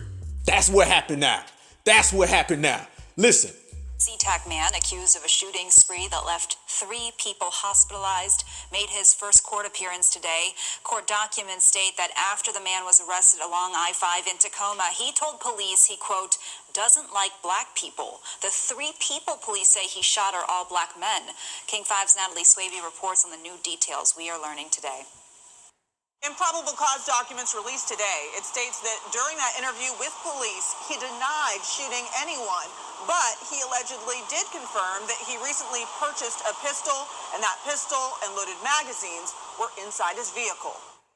According to investigators, one man allegedly caused 4 different crime scenes. In Washington versus Mamadou Diallo. Mamadou Diallo appeared before a judge today, accused of perpetrating a shooting spree Thursday afternoon. It started near Rainier Avenue in Renton. That's where a suspect allegedly pulled up in his vehicle next to a man who was sitting in his car and started shooting, according to police, who say the same suspect then drove less than a mile to a dealership on Southwest Grady Way, and there was more gunfire. Boom. When we talk about the diaspora war, and everybody was running around for 2 years trying to say it's FBA, and they was running trying to get pensions and shit written, and we was always saying, we ain't got no problem with nobody. We stay on our own FBA lane and taking care of business. They got a problem with us, and they was trying to do their tether projections of their hatred, of their tribalism, and then nobody want to listen. Listen to that right there. You see loud and clear. FBA don't do that. We don't have nothing with anybody. You ain't got one story of a foundational black American having any type of unprovoked attacks on them. But yet you got a whole list of them doing that over there in the continent, and you see them doing this shit over here. All the time throwing out threats, left and right, right and left. Now you got tethers like this guy who can't get anything on his own. So next thing you know, he resorts to violence. Family, this is what happens when you got folks desperate. When the tether cannot tether no more, that means they lights is getting cut off. When the tether cannot tether no more, that means they water's getting cut off. When the tether cannot tether no more, that means they can't eat, because their lights, their water, and eating all revolves around stealing from us. When a motherfucker relies on stealing from you and you won't let them, they go crazy and go on a harming spree.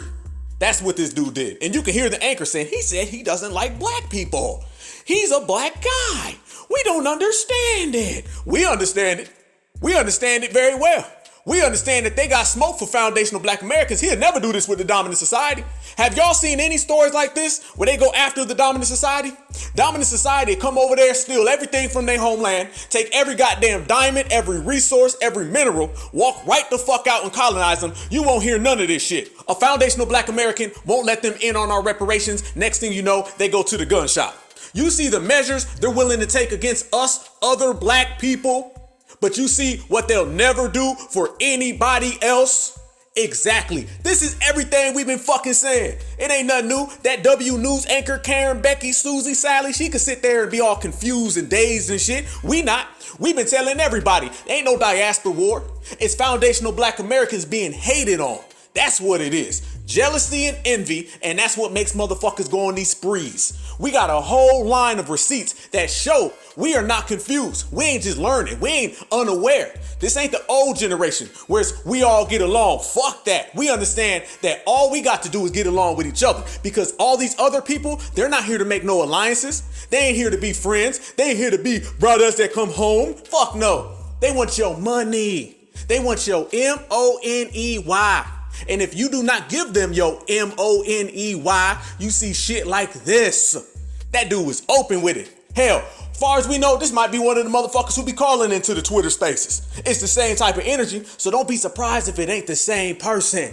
Feel me on that shit. Yes, that diaspora war is not a war. It's folks who do not like foundational black Americans, and they're upset that foundational black Americans have shut the door forever. That's what it's all about. And they know they have to get it on their own. And we knew this was coming as soon as we started closing that door. We knew motherfuckers was gonna spaz the fuck out.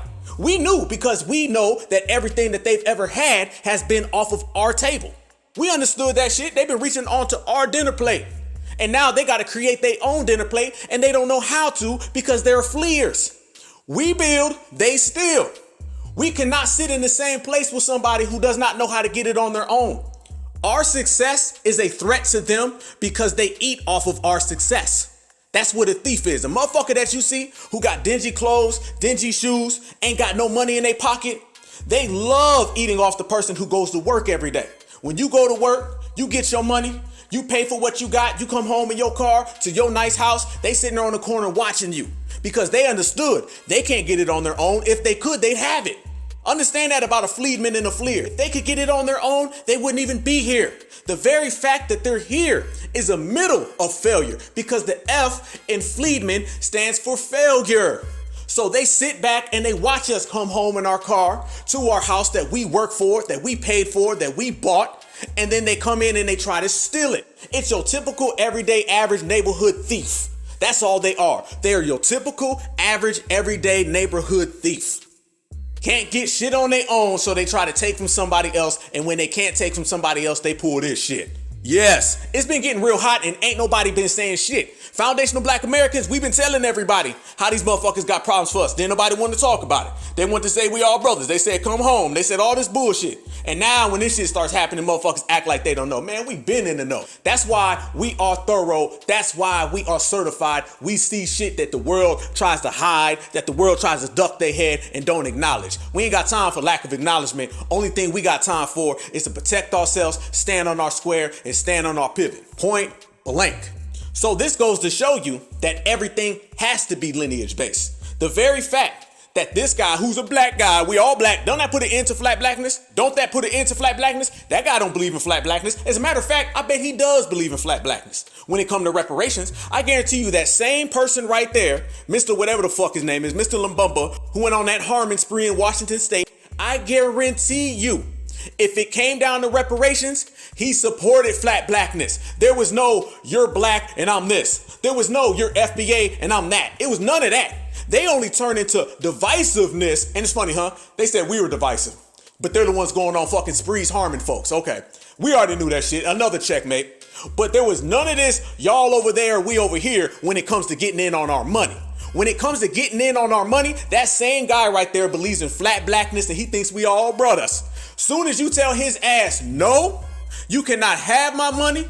No, you are not a descendant of American slavery. Soon as you tell him, no, you are not a foundational black American. Soon as you tell him, no, you are not of the lineage of freedmen. Then all of a sudden, I hate black people.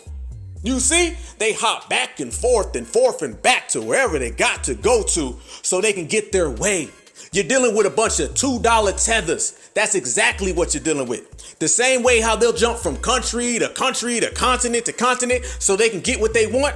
That's the same way they jump from we all brothers, flat blackness, I hate FBA, flat blackness, we all brothers again. It's the same exact way. They jump all over the fucking place so they can hate on FBA. But here's a news flash. Keep on hating and FBA gonna keep on money making and your ass gonna keep on speaking, but your ass gonna keep on fleeing.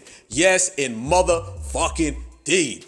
That's where we got him right now. That's where we got him right now. So fuck dude and anybody else who got a problem. So we've already seen the invest your money and bring it back on over here to Africa trick bag. Then we seen the y'all don't need reparations, you need Jesus trick bag, or the y'all don't need reparations, we need fathers trick bag. And now you see the trick bags didn't work. Let me go to the gun shop. And he said, I hate black people. What he really says is he hates foundational black American people. And we know that.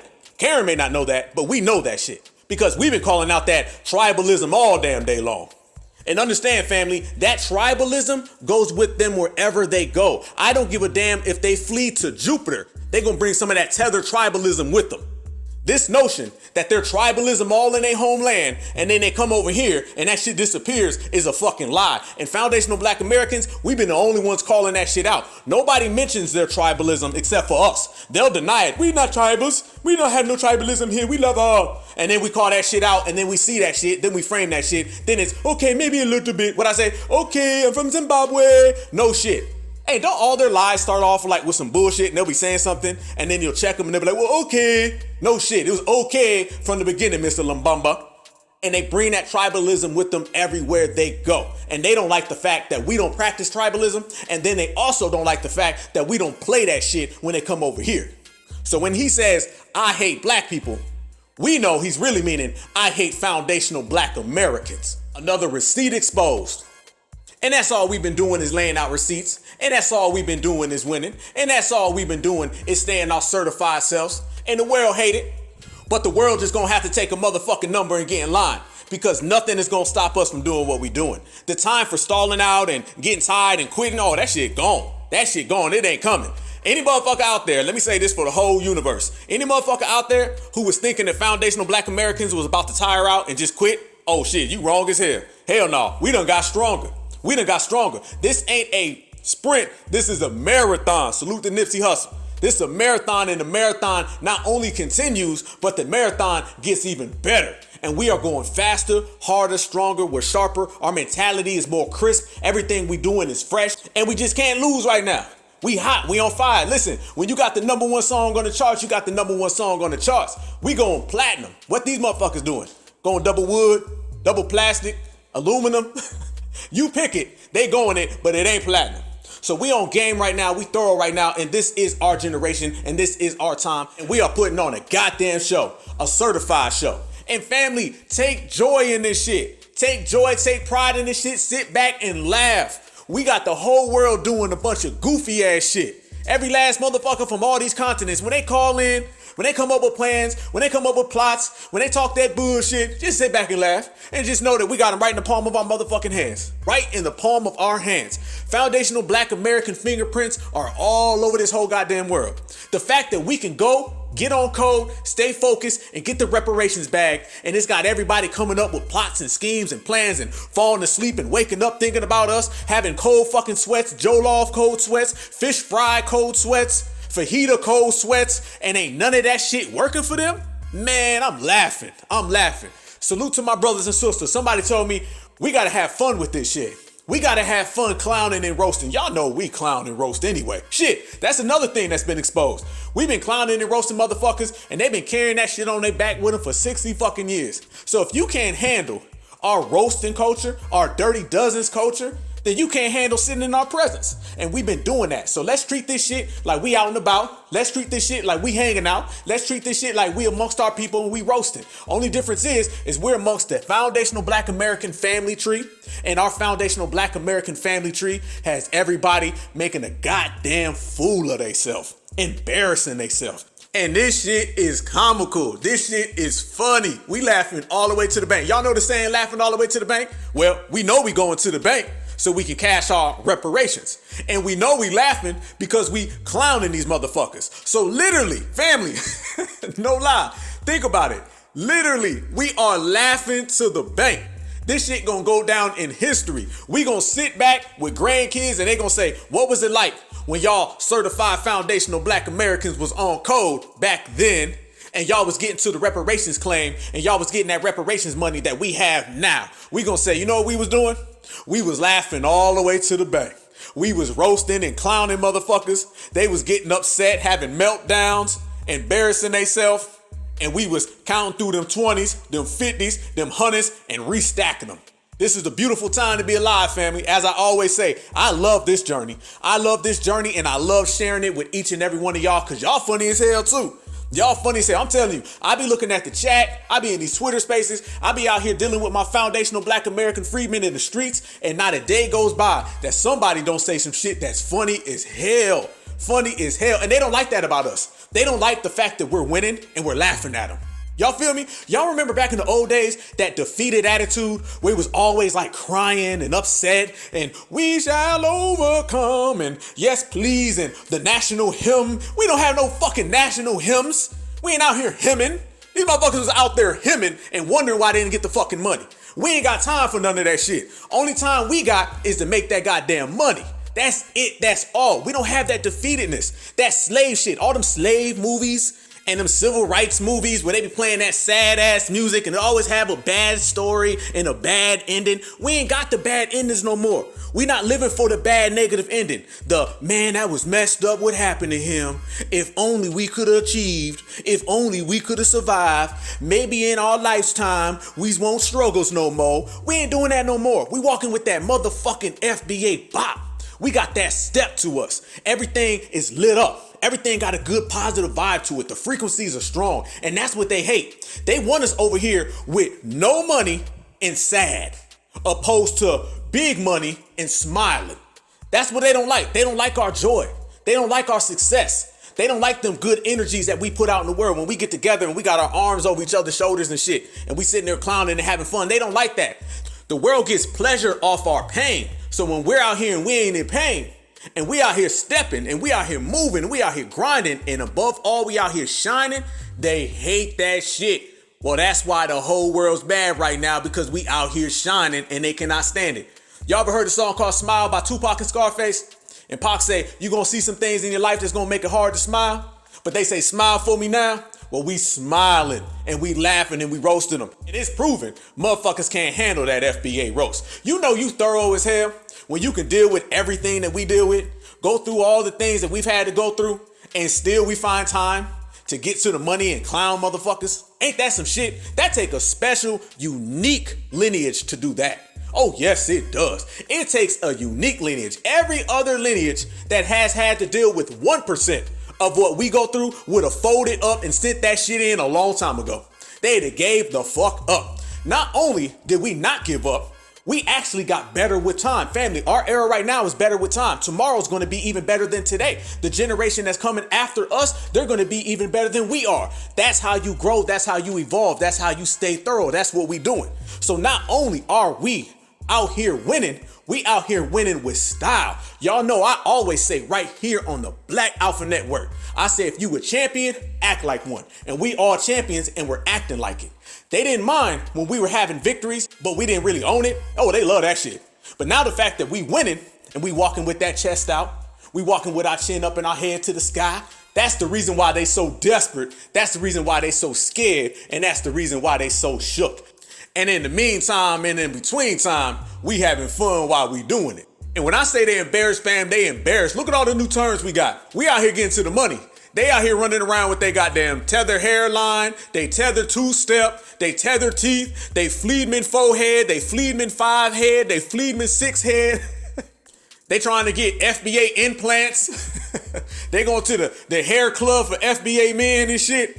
They trying to put FBA wigs on, triple size hats, quadruple XL to cover that shit up. You can't cover that shit up. You couldn't cover up a Fleedman 4-head with a tarp.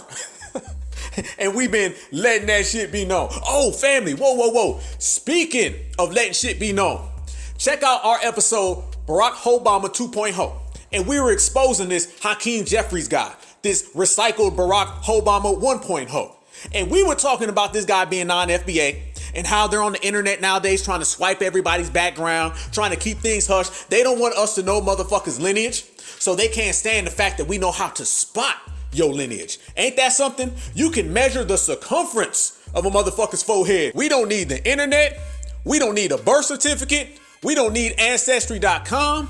All we need is a yardstick and a tape measure, and we can tell exactly what village your family is from. Look at the screen right now, family. Go ahead. Yup, check me out.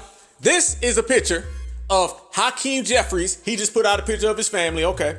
Or as I say, Barack Obama 2.0, who they're trying to use as the recycled version of Barack Obama 1.0. This is the guy the Democrats are trying to prop up, a new puppet.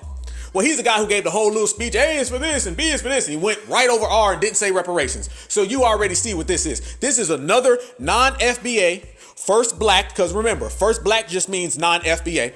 This is another all lives matter candidate who the Democrats are going to use to derail our reparations claim. Family, look at that picture, because we had the receipts, we got them all, the spoilers, y'all know how we do. Look at that forehead on his daddy. First off, look at his daddy. Is that guy FBA, family? Are they even to the point where this shit is even sophisticated? They can't even hide this shit on a minimal level. But beyond all that, please, family, let me know something. Talk to me. Does that look like a foundational black American forehead? Or does that look like a Friedman forehead? That forehead looks like it needs a passport. I'm just keeping it 110 and a half. Does that look like an FBA forehead?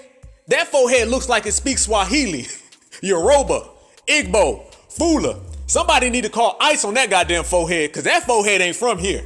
That ain't no FBA lineage. I know they trying to first black us. I know they trying to all lives matter us. I know they trying to $2 tether us, $5 FBA us. But family, FBA see that shit from a mile away. So I don't know where he think he was going to pull that shit off. He thought he was just going to slide that picture out there real quick. And they was going to like lead us to believe that he was FBA and of the lineage. And they was going to swipe all that shit off the internet. But they didn't know that we can see through that shit. And then they thought they was going to throw out that picture. And we was going to be like, oh, how sweet, man. Fuck no. That is a Friedman forehead. And it's clearly passed down from father to son. I'm sorry, it is what it is. Feelings get hurt, but it's about my lineage. And we ain't having no false claimers. We ain't having no perpetrators. We seen what it's like when motherfuckers come in here and ain't of us. We seen what it's like when motherfuckers come around here and they cosplay. So we gonna regulate. And as American freedmen are known to say, it is what the fuck it is. Checkmate. Hey, we just exposing them, man. You know what I'm saying? We just hot right now. FBA hot. We on fire. They know what time it is. Ain't nothing wrong with being the best. We the best and we wear it. Ain't nothing wrong. Ain't our fault we got receipts. Ain't our fault we don't go for the bullshit. There's a whole lot of different people on this planet Earth. You want to colonize them. You want to have them waving your flag. You can do that shit real good. We don't do none of that shit. So don't be mad at us because we great. Just accept it. Matter of fact, you ain't got no motherfucking choice, so you better do it in the first place. Yup. We know how they try to play us. We know symbolism. And the first black, that's a symbol. A tether is a symbol. They are willing symbols. A tether don't mind being propped up. A $5 FBA don't mind being propped up. Because for all of these $5 FBAs and $2 tethers, no matter what color they all have two things in common. They, one, want to get in on our culture, and two, they serve the dominant society. And they hate the fact that we recognize it, and they hate the fact that we've been gatekeeping. Gatekeeping keeps the door closed, and it makes all the con games cease to exist. So they're out here trying to give us symbols and gestures. And we're going to talk about one more symbol and gesture. I don't even know what the fuck this was. Did y'all see that MLK statue they put up, family, in Boston? What the fuck was that? Family, when I say these motherfuckers is desperate, you're starting to see the desperateness in these fucking symbols. At least they used to put out symbols where you could look at it and kind of see what it was. The old ones with a MLK with his arms crossed and shit in Washington. Okay, at least that somewhat looked like MLK. The African American museums and shit. It's to the point where they not even fucking trying. They're throwing every little fucking agenda in these statues. Everybody looked at that shit and was like, what the hell? This looked like a Rainbow Lives Matter in that fucking statue. I don't know what the fuck it is. Like, it looks like it's some weirdo shit. It looks like it's some weirdo shit all day long. But that's what they're doing right now. Everyone understands it. We see the bullshit. It's absolutely horrible. I mean, that shit was pathetic.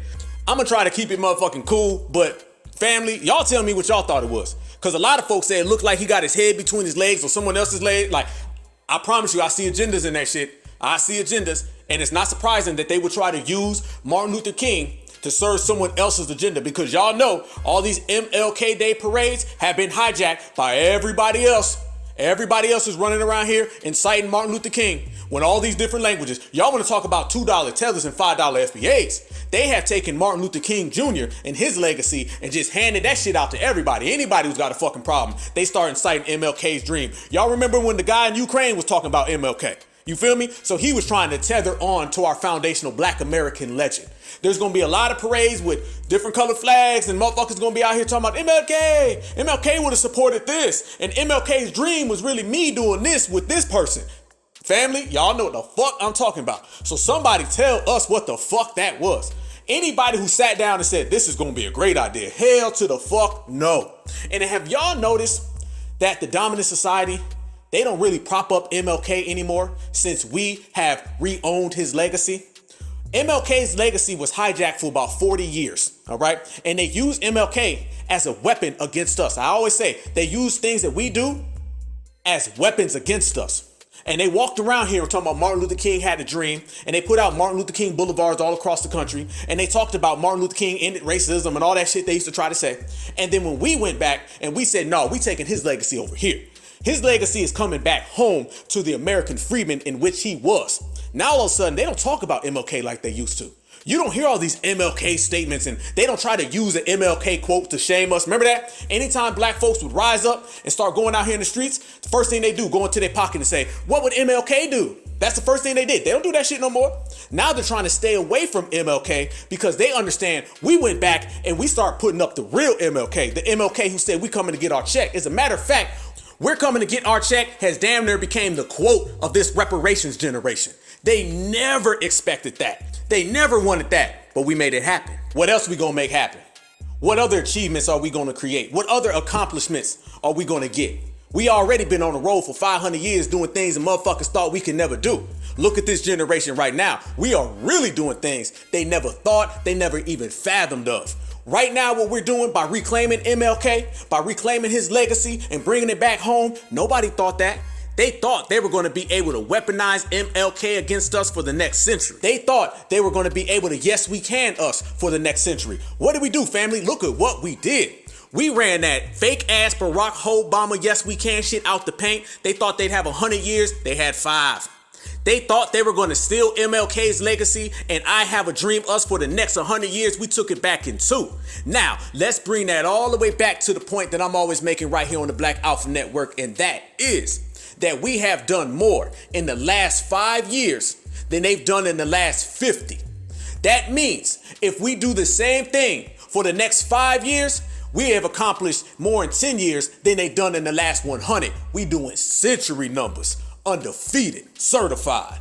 Damn right, family. That's what it is. That's what it do. And we are on one and we gonna stay on one. Y'all already know what it is. Black Alpha Network, certified BLACK, broadcasting live from the country that foundational Black American freedmen created, the country that our ancestors created. So a certified salute to all of my American descendants of slaves, certified salute to all my certified 100, and certified salute to all of my brothers, sisters, kings, queens, the goddess, and the gods. Love y'all, man. What y'all about to get into for the rest of the night? Whatever it is, man, I hope you stay safe. I hope you stay thorough. And let me add this too. I hope y'all stay dangerous. Stay safe and stay dangerous. Stay lethal. Let a motherfucker know off top, off rip, and from the jump. FBA ain't nothing to play with. FBA ain't nothing to fuck with. And if you cross that line, you gonna get your ass G-checked on time. All the way facts. Yes, but yo, we coming. We got a lot more hot fire all the time. Real certified content. You already know. Man, I appreciate the tap in and I appreciate the pull up. There is nothing better in the world than sitting here and chopping it up with my family because we are the FBA family tree and we rock that shit very, very good. That's why the world is watching. But you know it don't stop. Make sure you smash that like button and subscribe to the Black Alpha Network. I appreciate everybody who has supported the Cash App and I love my family. All of you beautiful, beautiful people. Much love, much success, baby. Can't wait till next time and the roast continues. Appreciate the love. Y'all remember one thing, and that is black is beautiful and beautiful is always black. One love.